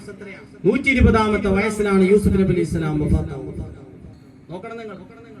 തന്റെ ചെറുപ്പത്തിൽ യാക്കൂബ് നബി അലൈഹി സ്വലാമിന് 10 മക്കൾ ഒരു ഭാര്യയിലുണ്ടായി. ആ ഭാര്യ മരണപ്പെട്ടപ്പോ രണ്ടാമതൊരു സ്ത്രീയെ വിവാഹം ചെയ്തു. ആ സ്ത്രീയിലാണ് യൂസുഫ് നബി അലൈഹി സ്വലാമും ബിന്യാമീനും ഒക്കെ ജനിക്കുന്നത്. റാഹില എന്നായിരുന്നു ആ യൂസുഫ് നബി അലൈഹി സ്വലാമിന്റെ ഉമ്മയുടെ പേര്. ചരിത്രം വളരെ വിശാലമാണ്. 110ഓളം ആയത്തുകളിൽ ചരിത്രം പറയുന്നു എന്ന് പറയുമ്പോ ദിവസങ്ങളോളം പറഞ്ഞാൽ തീരാത്ത സംഭവവികാസങ്ങൾ. പക്ഷെ ഞാൻ അവിടെ എന്റെ വിഷയവുമായി അതിനെ ബന്ധപ്പെടുത്തി കൊണ്ടുവരുന്നത്, ഒരു കുടുംബ പശ്ചാത്തലം പറഞ്ഞപ്പോ അല്ലാഹു സുബ്ഹാനഹു വ തആല വളരെ സ്വകാര്യമായി നമ്മളോട് പറഞ്ഞു വെക്കുന്ന അത്യത്ഭുതകരമായ ഒരു ബന്ധത്തെ കുറിച്ച് അവിടെ പറയുന്നു. യാക്കൂബ് നബി അലൈഹി സ്വലാമിന് യൂസുഫ് നബി അലൈഹി സ്വലാമിനോടുള്ള വല്ലാത്ത സ്നേഹത്തെ കുറിച്ചാണ് ആ സൂറത്ത് പറയുന്നത്. യൂസുഫ് നബിയെ വല്ലാത്ത ഇഷ്ടമായിരുന്നു. ഏറ്റവും വലിയ സൗന്ദര്യമുള്ളവനായ, അച്ചടക്കമുള്ളവനായ, പ്രതിസ്നേഹമുള്ളവനായ, ഒരുപാട് അത്ഭുതങ്ങൾ പ്രവാചകനായ യാക്കൂബിന് തന്നെ നോക്കുമ്പോൾ കാണാനും മനസ്സിലാക്കാനും സാധിക്കുന്ന അത്യത്ഭുതകരമായ സ്വപ്നങ്ങൾ കാണുന്നു. ആ സ്വപ്നങ്ങൾ അതേപോലെ പൂവണിയുന്നു. ഇങ്ങനെയൊക്കെ കണ്ടപ്പോൾ യൂസുഫ് വളർന്നു വന്നാൽ അത് വല്ലാത്ത ഒരു ജീവിതമായിരിക്കുമെന്ന് യാക്കൂബ് നബി അലൈഹി സ്വലാമിന് വളരെ ചെറുപ്പത്തിൽ തന്നെ മനസ്സിലായി. യൂസുഫ് നബി അലൈഹി സ്വലാമിനോടുള്ള ഈ സ്നേഹം യാക്കൂബ് നബി അലൈഹി സ്വലാമിന്റെ ആദ്യത്തെ ഭാര്യയിലുണ്ടായിരുന്ന 10 മക്കൾക്ക് ദഹിച്ചില്ല. ഇതാണ് ആ സൂറത്ത് പറയുന്നത്. അപ്പൊ സൂറത്ത് പറഞ്ഞു വെക്കുന്നത്, ഈ 10 സഹോദരന്മാർ യാക്കൂബ് നബിയോടും യൂസുഫ് നബി അലൈഹി സ്വലാമിനോടും കാണിച്ച ഈ ഒരു അകൽച്ച, അഥവാ ഒരു മനുഷ്യൻ എന്ന നിലക്ക് മക്കളോട് സ്നേഹത്തിൽ വ്യത്യാസമുണ്ടാവും. ഇപ്പൊ ഏതൊരു ഉമ്മാനോട് ഉപ്പാനോട് ചോദിച്ചാൽ പറയും, എനിക്ക് 6 മക്കളുണ്ട്, എല്ലാവരോടും എനിക്ക് ഒരേ സ്നേഹമാണെന്ന് പറയും. പച്ച നോണേ, അത് നടക്കുന്ന കാര്യമില്ല. അത് ഒരിക്കലും നടക്കില്ല. മനുഷ്യ നബി സല്ലല്ലാഹു അലൈഹി വസല്ലം തങ്ങൾക്ക് നടക്കാത്ത കാര്യം പിന്നെ നമുക്ക് എടുക്കുവോ? നബി തങ്ങളുടെ ജീവിതത്തിൽ ഏറ്റവും വലിയൊരു വിമർശനം വന്നത് തന്റെ ഭാര്യമാരുടെ സ്നേഹം ഒരുപോലെ പുലർത്തുന്നില്ല എന്നതാണ്. ഇത് വന്നപ്പോ മഹാനായ അല്ലാഹു സുബ്ഹാനഹു വ തആല അറിയിച്ചില്ലേ, മനസ്സുകൊണ്ടുള്ള പ്രവർത്തനങ്ങൾ ഒരു മുസ്ലിമായ മനുഷ്യന് നിയമങ്ങളില്ല. അതില്ല. മനസ്സിലങ്ങനെ എന്തൊക്കെ തോന്നാം. അപ്പൊ ഞാൻ ഇവിടെ നിൽക്കുമ്പോൾ ആലോചിക്കാണ്, നല്ലൊരു കുപ്പി കള്ളനെ കുടിച്ചാലോ, അതിനിപ്പോ അള്ളാനെ ശിക്ഷിക്കോ? അതില്ല. എന്ന് പറഞ്ഞതുപോലെ എല്ലാരോടും ഒരേ സ്നേഹം എന്ന് പറഞ്ഞാൽ അത് നുണയാണ് എന്ന് ഞാൻ പറയാനുള്ള കാരണം എന്തെന്നറിയോ? അതും മനുഷ്യൻ എന്ന നിലക്കൊരിക്കലും സാധ്യമല്ല. അവനെ അള്ളാഹു അങ്ങനെയല്ല പടച്ചിട്ടുള്ളത്. അവനെ അള്ളാഹു നിശ്ചയിച്ചിട്ടുള്ളത് ഒരേ സമയത്ത് അവനിക്ക് ഒരു മനസ്സേ ഉണ്ടാവുള്ളൂ. അതൊരുപോലെ ആവില്ല. അവനെ എന്താ നമ്മൾ ചെയ്യേണ്ടത് വേറൊന്നും. അതെന്താ? ഇതിന്റെ ഒരു പ്രകടന സ്വഭാവം, ഇതിന്റെ ഒരു പ്രകടന സ്വഭാവം. അത് മറ്റൊന്നാണ്. നമ്മളുടെ ഒരു ബിഹേവിയർ, പെരുമാറ്റം, അവിടെ നമുക്ക് അല്ലാഹു കൃത്യമായ കഴിവ് തന്നിട്ടുണ്ട്. അതാണ് മനുഷ്യന്റെ പ്രത്യേകത. എന്ന് വെച്ചാൽ ആ സ്നേഹം കാരണമായി കൊണ്ട് നമ്മൾ പുറത്തെടുത്ത് ചെയ്യുന്ന പ്രവർത്തനങ്ങൾ ഉണ്ടാവും. ഉദാഹരണത്തിന്, ഒരു കുട്ടിക്ക്, ഒരു മോനിക്ക് നമ്മൾ ഒരു ചെറിയ വണ്ടി വാങ്ങിക്കൊണ്ടു, എന്നാ പിന്നെ അതേപോലെ മറ്റു കുട്ടികൾക്ക് വാങ്ങിക്കൊടുക്കണം. പക്ഷെ അതില് മറ്റേ കുട്ടിക്ക് കൊടുക്കുമ്പോൾ കുരുത്തം കെട്ടോനെ കൊണ്ടുപോയിക്കോന്ന കാരണം മനസ്സിലുണ്ടാവും, അതിന് കുഴപ്പമില്ല.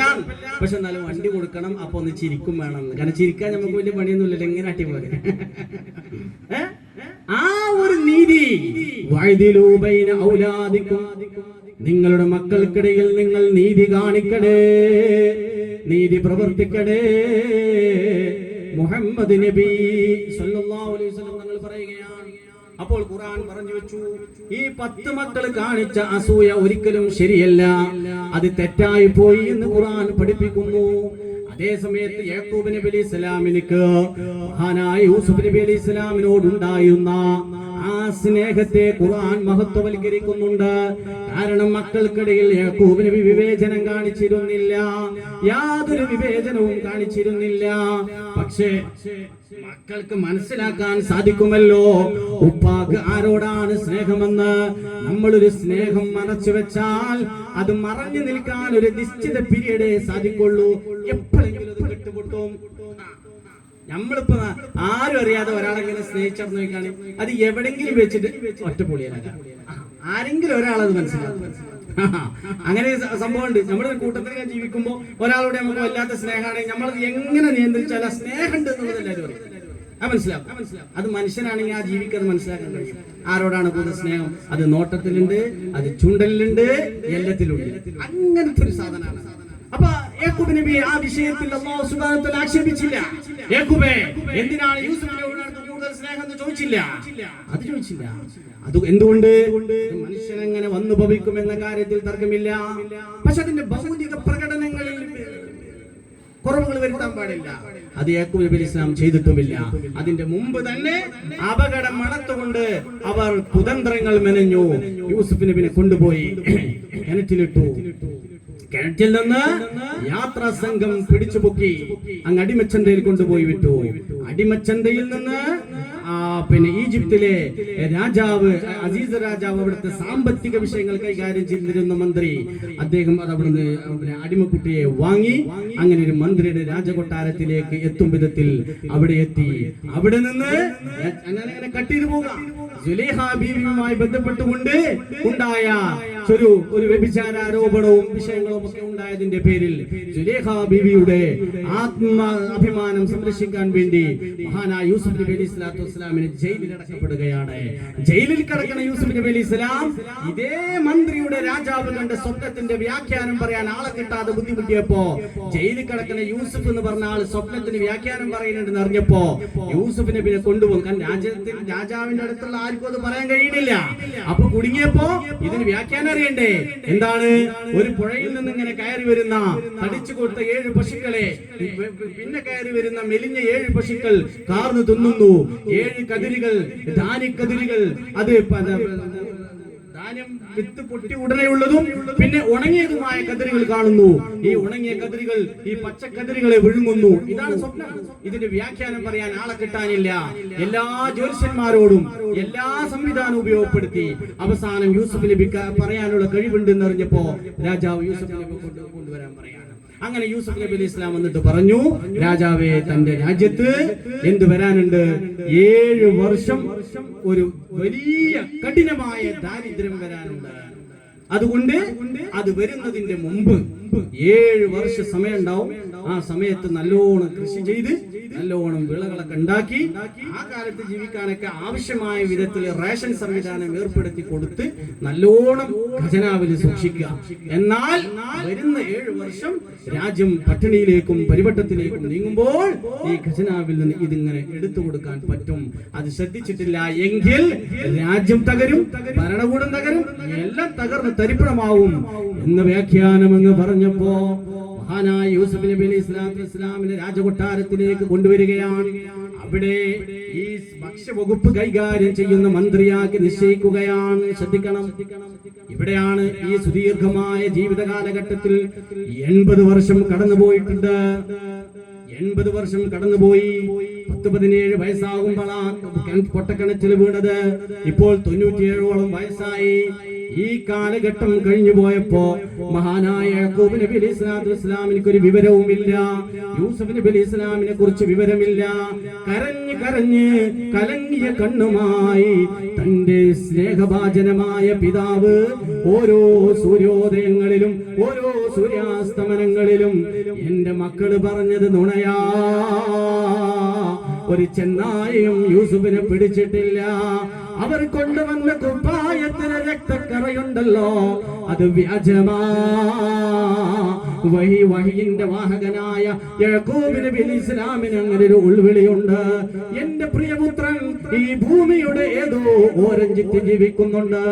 അങ്ങനെ സൗദി അറേബ്യയിലെ ജയിലിന്റെ അറകൾക്കുള്ളിൽ കഴിയുന്ന റഹീം എന്ന് പറയുന്ന മലയാളക്കരയുടെ 34 കോടി കവർന്നെടുത്ത് സംരക്ഷണത്തിനും ജയിൽ മോചനത്തിനും വേണ്ടിയിട്ട് വാട്സപ്പുകളിലൂടെ ഗൂഗിൾ പേയിൽ 10 രൂപയെങ്കിലും കൊടുത്ത കേരള മണ്ണിന്റെ മക്കൾക്കറിയാം, ഒരു ഉമ്മയുടെ മകൻ നഷ്ടപ്പെട്ടാൽ, ഒരു ഉപ്പയുടെ മകൻ നഷ്ടപ്പെട്ടാൽ, അല്ലെങ്കിൽ ഒരു മകള് നഷ്ടപ്പെട്ടാൽ ജീവിച്ചിരിക്കുന്ന മാതാപിതാക്കളുടെ കണ്ടമിടറി അവർ വേദനിക്കുന്നതാണ്. ഇന്ന് രാവിലെ പോലും എന്നോട് ഒരു 45 വയസ്സുകാരനായ സുഹൃത്തായ ഒരു സംഭവമുണ്ട്. അദ്ദേഹത്തിന്റെ 10-12 വയസ്സുള്ള ഒരു ആൺകുട്ടി ഒരു കുളത്തിൽ വീണിട്ട് ഒരു വെള്ളത്തിൽ പെട്ടിട്ട് മരണപ്പെട്ടു പോയി. നീന്താൻ സാധാരണ അറിയുന്ന തോടുകളിൽ ആ കുട്ടി നീന്താറുണ്ട്, സാധാരണ കുളങ്ങളിൽ ആ കുട്ടി ചാടാറുണ്ട്. പക്ഷേ ആ ഒരു ബോധതലത്തോട് കുട്ടി ആ കുളത്തിലേക്ക് എടുത്ത് ചാടി. അല്ലാഹു അവരുടെ ആ കുട്ടിയുടെ മാതാപിതാക്കൾക്ക് സുഖലോക സ്വർഗത്തിന് കാരണമാക്കട്ടെ. ആ കുട്ടിയുടെ ഉപ്പ എന്നോട് പങ്കുവെച്ച കണ്ണിൽ നിന്ന് കണ്ണുനീര് വീണുകൊണ്ട് തന്റെ കവിൾത്തടത്തിലൂടെ ചാലിട്ടൊടിക്കുന്ന കണ്ണുനീര് ഗദ്ഗതം പിടിക്കുന്ന ഘട്ടകങ്ങൾ ഇടറിക്കൊണ്ട് ആ ഉപ്പ എന്നോട് 45 വയസ്സുകാരനായ ആ സഹോദരൻ എന്നോട് പറഞ്ഞു, ഉസ്താദേ, എന്റെ മോൻ പള്ളിക്കാട്ടിലെ ഖബർസ്ഥാനിൽ കിടക്കുന്നുണ്ടെന്നത് ശരിയാ. ഞാൻ അവിടെ സിയാറത്ത് ചെയ്യുമ്പോ ആ മീസാൻ കല്ല് കാണുമ്പോ മാത്രമാണ് ഉസ്താദേ എന്റെ മോൻ മരണപ്പെട്ടു പോയി എന്ന് ഞാൻ മനസ്സിലാക്കുന്നത്. അല്ലാതെ എന്റെ സദാസമയത്തുള്ള ജീവിതമുണ്ടല്ലോ, ഞാനും എന്റെ ഭാര്യയും യാത്ര ചെയ്യുന്ന സമയമുണ്ടല്ലോ, ഇത് എന്നോട് നേരിട്ട് പങ്കുവെച്ചതാ. മക്കള് മരിച്ചവർക്കേ അതിന്റെ വേദന അറിയുകയുള്ളൂ. അല്ലാഹു ജീവിച്ചിരിക്കുന്ന നമ്മുടെ മക്കൾക്കും മാതാപിതാക്കൾക്കും നമ്മുടെ ഇഷ്ടജനങ്ങൾക്കും ബന്ധുക്കൾക്കും ദീർഘായുസ് നൽകി അനുഗ്രഹിക്കട്ടെ.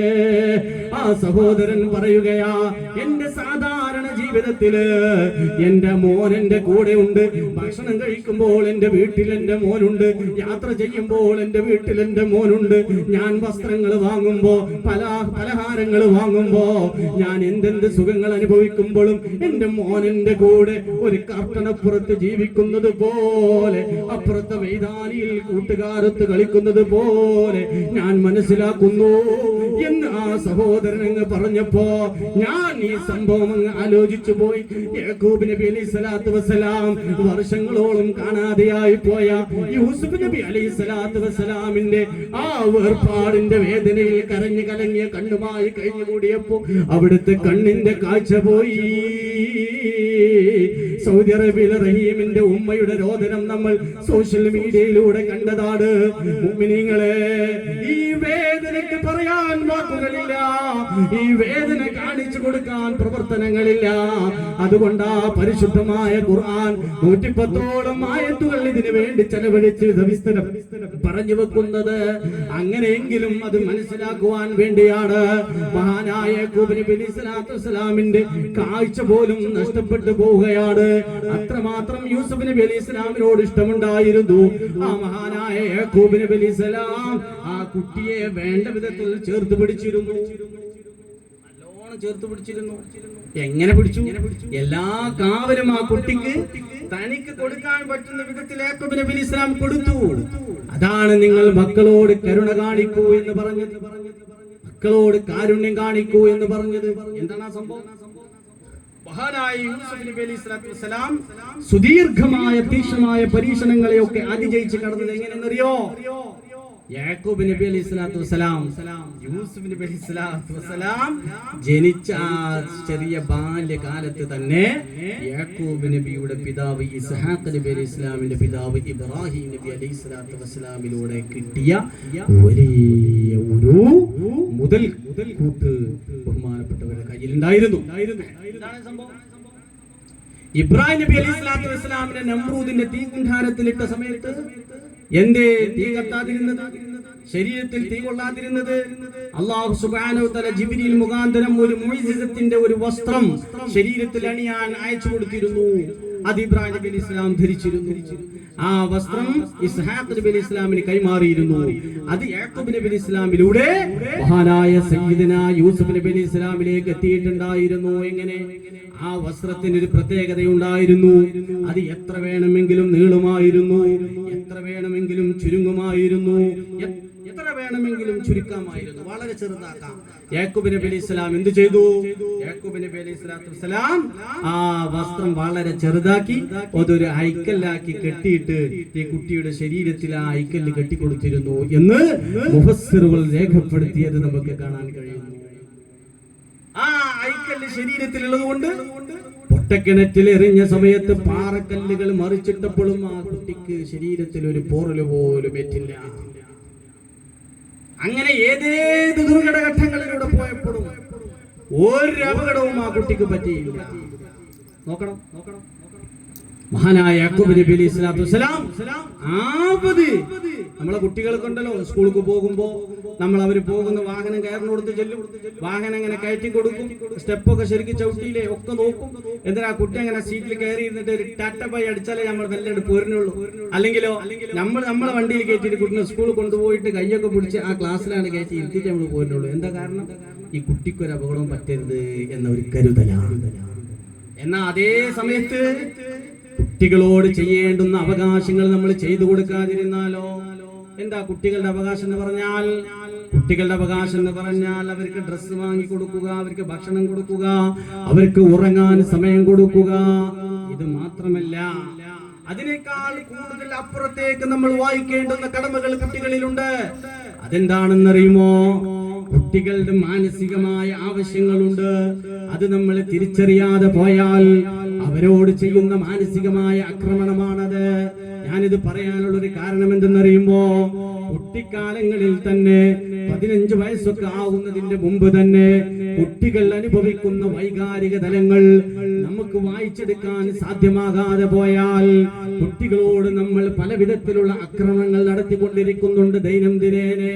യഥാർത്ഥത്തില് ശരിയായ വിധത്തില് ഒരു കുട്ടിയെ പരിപാലിക്കാൻ അറിയുന്ന രക്ഷിതാവിന് ഒരിക്കൽ പോലും ആ കുട്ടിയെ ഒരു വടിയെടുത്ത് തല്ലേണ്ടി വരില്ല എന്നതാണ് മനഃശാസ്ത്ര സമീപനത്തിന്റെ ഏറ്റവും വലിയ അർത്ഥം. ഒരിക്കലും അത് ആവശ്യം വരില്ല എന്ന് പറഞ്ഞാ അതങ്ങനെ തന്നെയാണ്. പക്ഷെ എന്ത് വേണം? അതിന് പറ്റും വിധത്തിൽ നമ്മൾ വളർന്നിരിക്കണം. എങ്ങനെ? നമ്മളിപ്പോ ചെറിയൊരു കുട്ടി എന്തെങ്കിലും ഒരു അനാവശ്യ പ്രവർത്തനം, നമ്മളെ കാഴ്ചയിൽ അനാവശ്യ പ്രവർത്തനം, കുട്ടികളെ സംബന്ധിച്ചിടത്തോളം 15 വയസ്സ് പ്രായപൂർത്തിയായിട്ട് അള്ളന്നെ അവർക്ക് നിയമം വെച്ചിട്ടുള്ളൂ. അള്ളന്നെ അവർക്ക് നിയമം വെച്ചിരിക്കണ 15 വയസ്സ് മുതലാ. അപ്പൊ നമ്മളിവിടെ 2 വയസ്സ് മുതൽ നിയമം വെച്ചിക്ക. ഒരു ഗ്ലാസ് വെള്ളം തട്ടിയാൽ കൊടുത്തു പെടണം, ഒരു നുള്ള്, ഒരു പിച്ചി, ഇങ്ങനെയൊക്കെ നമുക്ക് കൊടുക്കും. ഇതിനൊക്കെ കൃത്യമായ നിയമങ്ങളും കൃത്യമായ രീതികളും ലോകത്ത് ശാസ്ത്രീയമായിട്ട് തന്നെ കണ്ടെത്തുകയും നിലനിർത്തുകയും ചെയ്തു പോരുന്നതിന് വേണ്ടിയിട്ടാ അവരെ പരിപാലിക്കാനാണ് രക്ഷിതാവ് എന്ന പേരിൽ അല്ലാഹു സുബ്ഹാനഹു വ തആല അവരെ നോക്കേണ്ട കാര്യങ്ങൾ ഏൽപ്പിച്ചിട്ടുള്ളത്. അപ്പൊ അതുകൊണ്ട് കുട്ടികളുടെ മനസ്സിൽ അമിതമായ എന്തും അമിതമാകുമ്പോ ഡിപ്രഷൻ വന്നു പോകും. ഡിപ്രഷൻ എന്ന് പറയുമ്പോൾ താങ്ങാനാവാത്ത ടെൻഷൻ കുട്ടികളിലേക്ക് വന്നു പോകും. അങ്ങനെ വരുമ്പോൾ അവർ ആത്മഹത്യ വരെ ചെയ്തു പോകുമെന്ന് ശാസ്ത്രം പറയുന്നു. അപ്പൊ നമ്മൾ എങ്ങനെ ഇപ്പൊ കുട്ടി ആത്മഹത്യ ചെയ്താൽ പഠിച്ചു എന്നുള്ളത്, അതൊക്കെ കുട്ടികൾ നമ്മളെ കൂടെ നടക്കുമ്പോൾ എല്ലാം മനസ്സിലാക്കുന്നുണ്ട്. അവർക്കത് പറയാനും പ്രവർത്തിക്കാനും ചിലപ്പോൾ കഴിഞ്ഞോളുന്നില്ല. എല്ലാം അവർ ഗ്രാസ്പ് ചെയ്യുന്നുണ്ട്. നമ്മളെങ്ങനെ കടക്കുന്നത്, നമ്മളെന്താ സംസാരിക്കുന്നത് ഒക്കെ അവർ ശ്രദ്ധിക്കുന്നുണ്ട്. അറിയാലോ, തിരൂര് ഭാഗത്ത് മദ്രസയിൽ പഠിക്കുന്ന ഒരു ചെറിയ പ്രായത്തിലുള്ള 8 വയസ്സോ 9 വയസ്സുള്ള ഒരു കുട്ടി മദ്രസ വിട്ട് വീട്ടിൽ വന്നിട്ട് ഉമ്മയോട് മൊബൈൽ ചോദിച്ചു. ഇതുണ്ടായ സംഭവമാണ്. ഉമ്മ മൊബൈൽ കൊടുക്കാൻ നിഷേധിച്ചു. കുട്ടി യൂട്യൂബ് നോക്കാനോ മൊബൈൽ ആസ്വദിക്കാനോ വേണ്ടി ചോദിച്ചതാ. ഉമ്മ തൽക്കാലം അത് നിരസിച്ചു. ഉമ്മ പറഞ്ഞു മൊബൈൽ തരില്ല എന്ന്. ആ കുട്ടി ചെയ്ത വേല എന്തെന്നറിയുമോ? ആ കുട്ടി നേരെ ബാത്റൂമിലേക്ക് കയറി വാതിലടച്ചു. പിന്നെ ആ കുട്ടി അല്പനേരം കഴിഞ്ഞ് സാധാരണ ടോയ്ലറ്റ് ഉപയോഗിച്ച് പുറത്തു വരേണ്ട സമയത്ത് കുട്ടി വരുന്നത് കാണുന്നില്ല. ആ സമയത്ത് ഉമ്മ തുറക്കാൻ നോക്കുമ്പോൾ അത് തുറയുന്നുമില്ല. അവസാനം അത് തല്ലിപ്പൊളിച്ചു നോക്കേണ്ടി വന്ന് നോക്കുമ്പോ ഈ ബാലനുണ്ടല്ലോ, ഈ ചെറിയ മോനുണ്ടല്ലോ, മദ്രസയിൽ 2ഓ 3ഓ ക്ലാസ്സിൽ പഠിക്കുന്ന കുട്ടിയാണെന്ന എന്റെ ഓർമ്മ. എന്തായാലും 10 വയസ്സിന്റെ അപ്പുറമില്ല. ആ കുട്ടിയതാ ബാത്റൂമിൽ വെച്ചുകൊണ്ട് തൂങ്ങി മരിച്ചിരിക്കുകയാ. ഒരു മുസ്ലിം വിദ്യാർത്ഥിയാ, മദ്രസ വിട്ട് ചെയ്തിട്ടുള്ള പ്രവർത്തനമാണ്. എങ്ങനെ നമ്മൾ അതിനെ വിലയിരുത്തും? എങ്ങനെയായിരിക്കും ഒരു 8-9 വയസ്സായ കുട്ടിക്ക് ഒരു ആത്മഹത്യ ചെയ്യാനുള്ള ധൈര്യം വന്നത്? നമ്മൾ ആലോചിക്കുക. ആ കുട്ടിക്ക് എന്തേലും എന്നൊക്കെ എന്തൊക്കെയോ കാരണങ്ങൾ ചിലപ്പോൾ നമ്മൾ കണ്ടെത്തും. എന്നാൽ അത് ശാസ്ത്രം തെളിയിച്ചിട്ടുണ്ട്. ഡിപ്രഷൻ മൂഡിലേക്ക് ഒരു കുട്ടി പോയാൽ ആ കുട്ടി ലഹരിക്ക്, ആത്മഹത്യക്ക് ഒക്കെ വിധേയനാവും. ശ്രദ്ധിക്കണം. ഇപ്പൊ മാതാപിതാക്കൾ കലഹങ്ങളിലെ വീടുണ്ടെങ്കിൽ ആ കുട്ടി ലഹരി പദാർത്ഥങ്ങൾ ഉപയോഗിക്കാനുള്ള സാധ്യതകൾ കൂടുതലാണ്. എന്നും വാപ്പി ഉമ്മയും വഴക്കാം. എന്നും വീട്ടിൽ വന്നാൽ ഉപ്പ ഉമ്മാനെ കുറ്റം പറയണം, ഉമ്മ ഉപ്പാനെ കുറ്റം പറയണം. രണ്ടാളും അങ്ങോട്ടും ഇങ്ങോട്ടും ഭയങ്കര വഴക്കുള്ള ഒരു ഫാമിലി ആണെങ്കിൽ ആ ഫാമിലിയിലെ കുട്ടികൾ ഹൈസ്കൂളുകളിലോ മറ്റൊക്കെ പഠിക്കുന്ന സമയത്ത് അവർ എങ്ങനെയെങ്കിലും ലഹരി പദാർത്ഥങ്ങൾ ഉപയോഗിക്കാനുള്ള സാധ്യതകൾ കൂടുതലാണ്. അനുഭവത്തിന്റെ പേരിൽ ഞാൻ പറയുന്നത്, ലഹരി പദാർത്ഥത്തിൽ അടിമപ്പെടുന്ന കൗമാര പ്രായത്തിലെ ഏതൊരു കുട്ടികളുടെയും ഫാമിലി ഹിസ്റ്ററി പരിശോധിച്ചു നോക്കൂ. അവിടെ ആ കുട്ടിക്ക് ശരിയായ പാരന്റിങ്, രക്ഷാകർതൃത്വം കിട്ടുന്നുണ്ടാവില്ല. കാരണം എന്താ? ഇവർക്ക് കലഹിക്കാനേ സമയമുള്ളൂ, ഈ കുട്ടിയെ നോക്കാൻ സമയമില്ല. ഉണ്ടെങ്കിൽ തന്നെ ഈ കുട്ടി ഇത് കണ്ടുകൊണ്ട് മനസ്സിൽ വളരെ വിഷമത്തിലാണ്. കാരണം കുട്ടിക്ക് ഉമ്മയും ഉപ്പയും നിഷ്കളങ്കമായ സ്നേഹമാണ് ആ സമയത്ത്. അപ്പോൾ അതുകൊണ്ട് അത്തരം കുട്ടികൾ ലഹരി പദാർത്ഥത്തിന്റെ ഉപയോഗങ്ങളിലേക്ക് പോകും. മിക്കവാറും കുട്ടികൾ അങ്ങനെയാണ് പോയിക്കൊണ്ടിരിക്കുന്നത്. ഫാമിലി പ്രശ്നങ്ങള്, ദാരിദ്ര്യം, കുട്ടിക്ക് വേണ്ട വിധത്തിലുള്ള ആവശ്യങ്ങൾ വീട്ടിൽ നിന്ന് നിർവഹിക്കപ്പെടുന്നില്ലെങ്കിൽ കുട്ടി ഉള്ളിൽ വളരെ വിമിഷ്ടനാണ്, വളരെ വിഭ്രാന്തിയുള്ളവനാണ്. അവൻ ഒരു സന്തോഷം കണ്ടെത്താൻ വേണ്ടി പലതും ഉപയോഗിച്ചു കൊണ്ടിരിക്കും. അപ്പൊ അതുകൊണ്ട് എന്റെ മുഅ്മിനീങ്ങളെ, രക്ഷിതാക്കളാകുന്ന നമ്മളുണ്ടല്ലോ, നമ്മളെ കൂടെ ജീവിക്കുന്ന മക്കളോട് പാലിക്കേണ്ടുന്ന ഒരുപാട് കടമകളും കടപ്പാടുകളും നമ്മൾ സൂക്ഷിക്കുകയും നമ്മൾ പരിപാലിക്കുകയും ശ്രദ്ധിക്കുകയും ചെയ്തുകൊണ്ടുവന്നാൽ മാത്രമേ നമ്മുടെ മക്കൾ നമ്മളെ വിട്ടുപോകുന്നതിൽ, നമ്മളെ മക്കള് നമ്മളോട് സ്നേഹം കുറഞ്ഞു പോയതില് അള്ളാഹു അവരെ കുറ്റപ്പെടുത്തുന്നുള്ളൂ. യഥാർത്ഥത്തില് മാതാപിതാക്കളെ ബഹുമാനിക്കണമെന്നത് ശരിയാ, ആദരിക്കണമെന്നത് ശരിയാ, സ്നേഹിക്കണമെന്നത് ശരിയാ. പക്ഷേ തിരിച്ചും അങ്ങോട്ട് കൊടുക്കേണ്ടതുണ്ട്. അതിനു വേണ്ടിയാണ് അല്ലാഹു സുബ്ഹാനഹു വ തആല യൂസുഫ് നബി അലൈഹിസ്സലാത്തു വസ്സലാമിന്റെ അടുത്തേക്ക് യൂസുഫ് നബിയുടെ ക്ഷണപ്രകാരം ഈ ദാരിദ്ര്യം പിടിച്ച കാലഘട്ടത്തില് ഭക്ഷണം തേടിക്കൊണ്ട് യാക്കൂബ് നബിയുടെ മറ്റ് 10 മക്കള് രാജ്യത്ത് അങ്ങകലെ ഷാമില് 400 കിലോമീറ്റർ അപ്പുറത്താണ് യാക്കൂബ് നബി താമസിക്കുന്നത്. ദാരിദ്ര്യം അവിടെയും വ്യാപിച്ചിട്ടുണ്ട്. ഭക്ഷ്യധാന്യങ്ങൾ തേടിക്കൊണ്ട് എല്ലാവരും ഈജിപ്തിലെ മന്ത്രിയായ യൂസുഫ് നബിനെ തേടിപ്പോവുകയാണ്. അവർക്കറിയില്ല ഇത് അവരുടെ സഹോദരനാണെന്ന്. ചെന്നപ്പോൾ യൂസുഫ് നബി അലൈഹി ഇസ്ലാമിന്റെ സഹോദരന്മാരെ തിരിച്ചറിയാൻ കഴിഞ്ഞു. നിങ്ങൾ യാക്കൂബ് നബിയുടെ മക്കളല്ലേ എന്ന് ചോദിച്ചു. വാപ്പയോട് ഇങ്ങോട്ട് വരാൻ വേണ്ടി പറഞ്ഞയക്കുന്ന സംഭവം ഖുർആൻ പറയുന്നുണ്ട്. അങ്ങനെ 10 മക്കള് ഭക്ഷ്യധാന്യങ്ങളുമായി പോയിട്ട് പിന്നത്തെ വരവിൽ യാക്കൂബ് നബി അലൈഹി ഇസ്ലാമിനെയും ഉമ്മ റാഹില ബീവിയെയും കൂട്ടിയിട്ടാ കടന്നു വരുന്നത്. ആ വരവങ്ങനെ ഖുർആൻ അതിമനോഹരമായി വിശദീകരിക്കുന്നുണ്ട്. ആരടുത്തേക്കാ വരുന്നത്? ആരാണ് വരുന്നത്? 80 വർഷങ്ങൾക്ക് മുമ്പ് കണ്ണകന്നു പോയ കൽബകലാത്ത തന്റെ പ്രിയപുത്രൻ യൂസുഫ് നബി അലൈഹി ഇസ്ലാമിന്റെ അടുത്തേക്ക് പിതാവ് മനസ്സ് നിറയെ തളം കെട്ടി നിൽക്കുന്ന സങ്കടങ്ങളും ദുഃഖങ്ങളുമായി കഴിഞ്ഞുകൂടിയ ദിനരാത്രങ്ങൾ തള്ളി നീക്കി കണ്ണിന്റെ കാഴ്ച പോലും നഷ്ടപ്പെട്ട യാക്കൂബ് നബി അലൈഹി ഇസ്ലാം കടന്നു വരുന്ന രംഗമുണ്ട്. ആ സമയത്ത് യൂസുഫ് നബി അലൈഹി ഇസ്ലാം ധരിച്ചിരുന്ന വസ്ത്രം യാക്കൂബ് നബിയുടെ മുഖത്തേക്ക് അങ്ങിട്ടപ്പോൾ യാക്കൂബ് നബിയുടെ കണ്ണിന് കാഴ്ച തിരിച്ചു കിട്ടിയെന്നും ഖുർആൻ പറയുന്നുണ്ട്. യാക്കൂബ് നബി അലൈഹി സ്വലാത്തു വസ്സലാം ഇങ്ങനെ ഈജിപ്തില് തന്റെ മന്ത്രിയുടെ അടുത്തേക്ക്, തന്റെ പുത്രന്റെ അടുത്തേക്ക് അങ്ങ് കടന്നു വരുമ്പോ പരിശുദ്ധമായ ഖുർആൻ അത് പറയുന്നുണ്ട്. വറഫഅ അബവൈ അലൽ അർശ് വഖറൂ ലഹു സുജ്ജദാ. യൂസുഫ് നബി അലൈഹി സ്വലാത്തു വസ്സലാം മന്ത്രി കസേരയിൽ ഇരിക്കുകയാണ്. നമ്മുടെ രാജ്യത്തെ പോലെ മന്ത്രിസഭയല്ല, അതിനേക്കാളൊക്കെ രാജഭരണത്തിലുള്ള മന്ത്രി എന്ന് പറയുമ്പോ ഒരു നിലക്കും ജനങ്ങളുമായി കടപ്പാടില്ല, ഒരു നിലക്കും ജനങ്ങളെ ഭയക്കേണ്ടതില്ല. ഒക്കെ രാജാവിൽ കേന്ദ്രീകൃതമാണ്, ഒരു വ്യക്തിയിൽ കേന്ദ്രീകൃതമാണ്. അപ്പോൾ യൂസുഫ് നബി അലൈഹി സ്വലാത്തു വസ്സലാം ചരിത്രം രേഖപ്പെടുത്തുന്നുണ്ട്. ശ്രദ്ധിക്കണേ, ശ്രദ്ധിക്കണേ. 80 വർഷങ്ങൾക്ക് ശേഷം അകന്നു കഴിഞ്ഞ ഒരു വാപ്പയും മോനും, ഒരു പിതാവും മകനും തമ്മിൽ സന്ധിക്കാൻ പോകുകയാണ്. ആ രംഗമങ്ങ് മനസ്സിൽ കൊണ്ടുവരൂ. അങ്ങകലെ കഴിഞ്ഞുകൂടിയ സുദീർഘമായ കാലത്തിന് ശേഷമുള്ള സ്നേഹത്തിന്റെ സംഗമം നടക്കാൻ പോകുകയാണ്. യൂസുഫ് നബി അലൈഹി സ്വലാത്തു വസ്സലാം ഒരു വേള തന്റെ മന്ത്രി കസേരയിൽ ഇരുന്നു കൊണ്ടിരിക്കുമ്പോ തന്റെ പലജാതി ഉത്തരവാദിത്തങ്ങൾക്കിടയിൽ കടന്നു വന്ന പിതാവിനെ കണ്ടപാടെ പെട്ടെന്ന് എണീക്കാനൊന്ന് മറന്നുപോയി. ആ സമയത്താണ് അല്ലാഹു അറിയിക്കുന്നത്,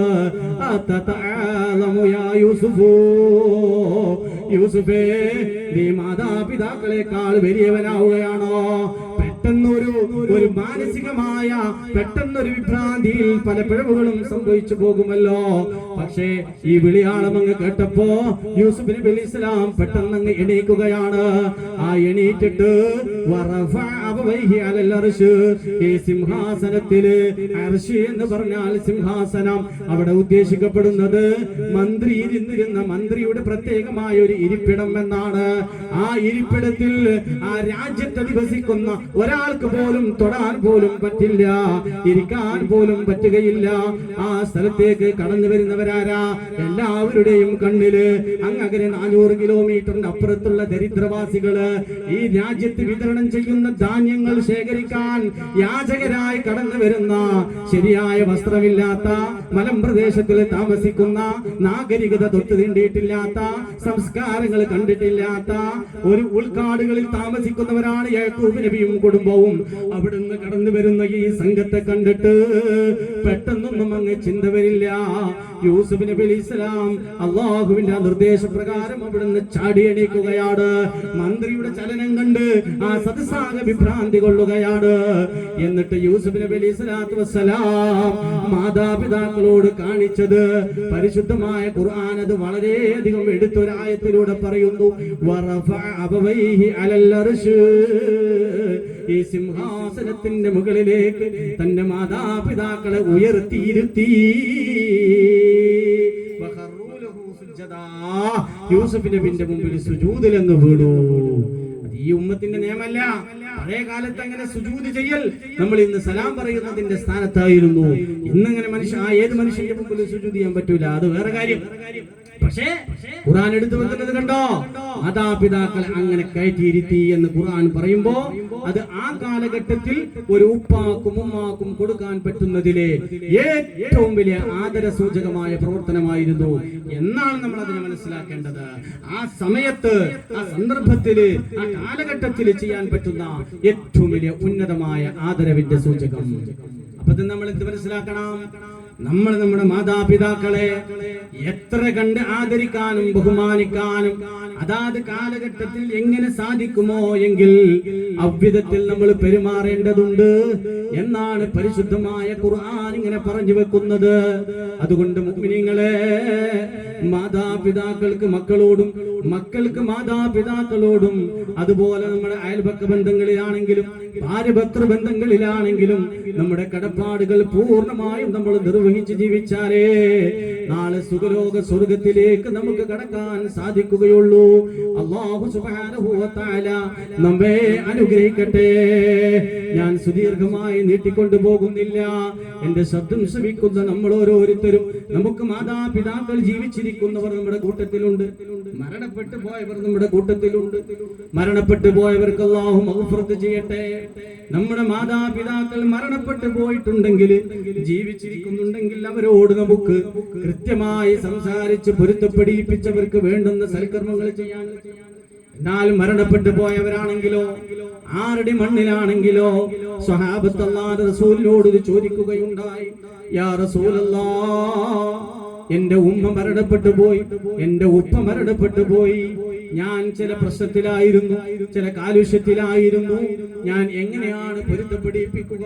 നാളെ ആഖിറത്തിൽ മഹ്ശറിൽ വരുന്ന സമയത്ത് എന്റെ ഉമ്മാന്റെ മുഖത്തേക്ക്, എന്റെ ഉപ്പയുടെ മുഖത്തേക്ക് സന്തോഷത്തോടെ നോക്കണമെങ്കിൽ എന്താണ് എനിക്ക് ചെയ്യാനുള്ളത് എന്ന് ആരംഭ നബി മുഹമ്മദ് മുസ്തഫ സ്വല്ലല്ലാഹു അലൈഹി വസല്ലം തങ്ങളോട് സ്വഹാബത്ത് ചോദിക്കുകയാണ്.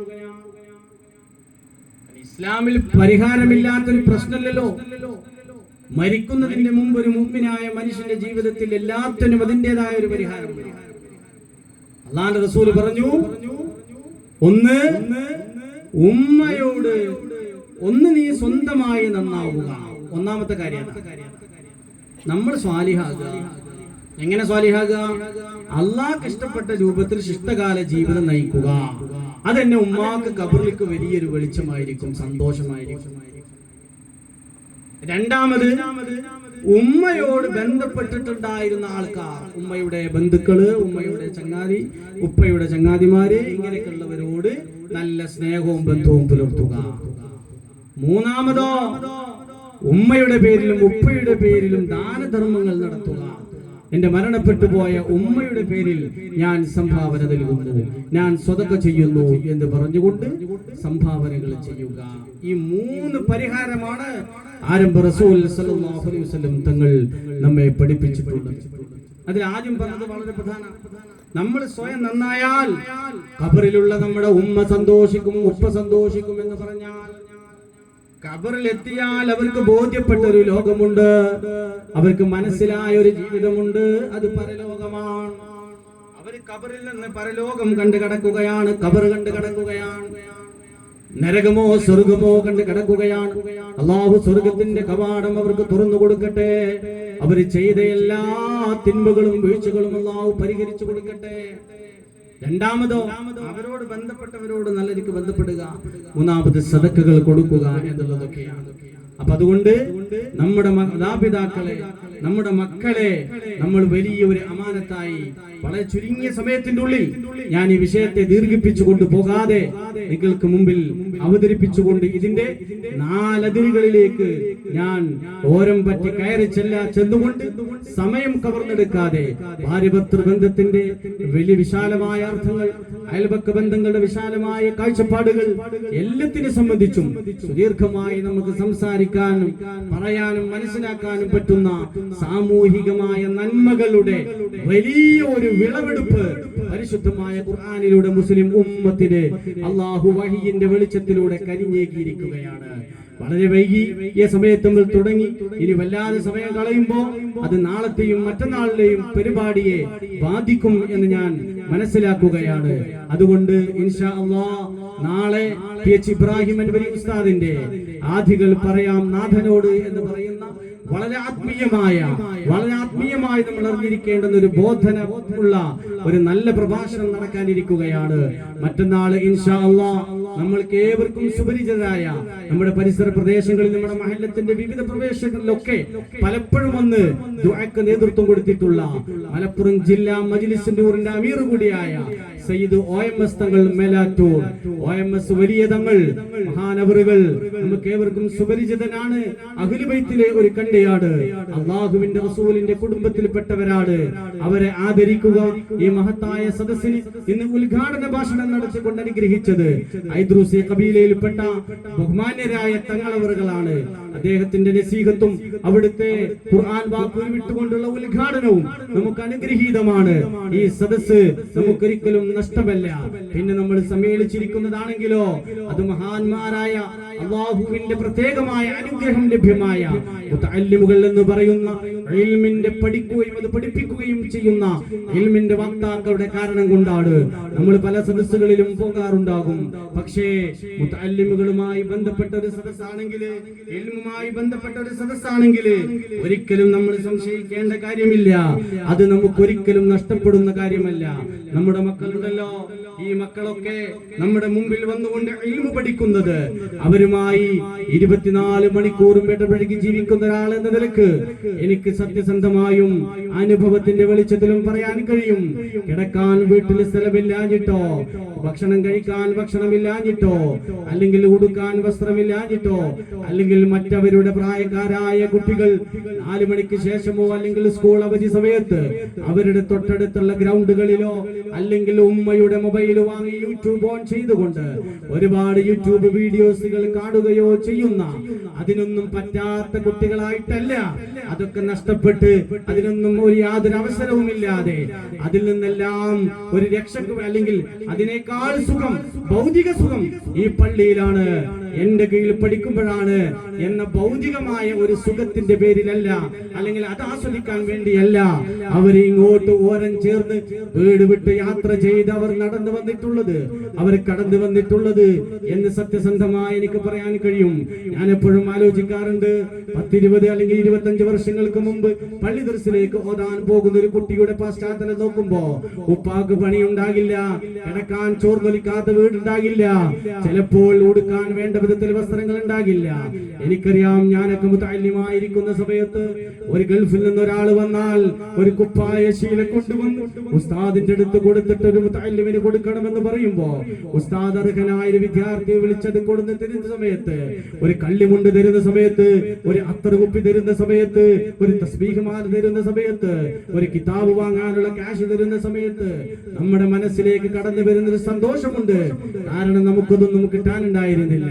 കാലചക്രം മുന്നോട്ട് നീങ്ങിയിട്ടുണ്ട്, എത്രയോ വികാസങ്ങൾ സൃഷ്ടിച്ചു. ഇന്ന് പല നിലക്കും സാമ്പത്തികമായ ഒഴുക്ക് നമ്മുടെ നാട്ടിലുണ്ട് എന്ന കാര്യത്തിൽ യാതൊരു തർക്കവുമില്ല. ഏതെങ്കിലും നാട്ടിലൊരു കുട്ടിക്ക് സാമ്പത്തികമായി സഹായിക്കാൻ, അല്ലെങ്കിൽ പുസ്തകം വാക്കാൻ, അല്ലെങ്കിൽ ഡ്രസ്സ് വാങ്ങാൻ കാശില്ലെങ്കിൽ തന്നെ അവിടെ ചാരിറ്റിയുടെ സംഘടനകൾ ഉണ്ടാകും, അവിടെ രാഷ്ട്രീയ പാർട്ടിക്കാരുണ്ടാവും, അവിടെ സാമൂഹിക സംഘടനകൾ ഉണ്ടാകും. ഒരു പ്രദേശത്തും ഒരു കുട്ടിക്കും എന്ന് സമ്പത്തിന്റെ വിഷയത്തിൽ ഒരു പ്രയാസവും അനുഭവിക്കേണ്ട കാലം അല്ല ഇത് എന്നത് യാഥാർത്ഥ്യമാണ്. പക്ഷെ അതിന്റെ മുന്നിൽ നിന്നുകൊണ്ട് കൃത്യമായി സുബ്ഹിക്ക് എണീക്കണം. സുബ്ഹിക്ക് ഉറക്കിൽ നിന്ന് എണീറ്റുകൊണ്ട് വുളൂ ചെയ്തുകൊണ്ട് സുന്നത്ത് നിസ്കരിച്ചുകൊണ്ട് ഖുർആൻ പാരായണം ചെയ്തിട്ട് 30 മിനിറ്റ് കൃത്യമായി സുബ്ഹിന്റെ ഇഖാമത്തിന് വേണ്ടി കാത്തിരിക്കുകയാണ് ഈ 12 വയസ്സുകാരൻ. അവനെ പോലെയുള്ള 12 വയസ്സുകാർ ഈ പള്ളിക്ക് ചുറ്റുമുള്ള അമ്പരചുംബികളായി ഉയർന്നു നിൽക്കുന്ന കൊട്ടാര സമാനമായ വീടിനകത്തളത്തിൽ സുഖനിദ്രയിൽ ആണ്ട് പൂണ്ട് സുഖിച്ച് കിടന്നുറങ്ങുകയാണ്.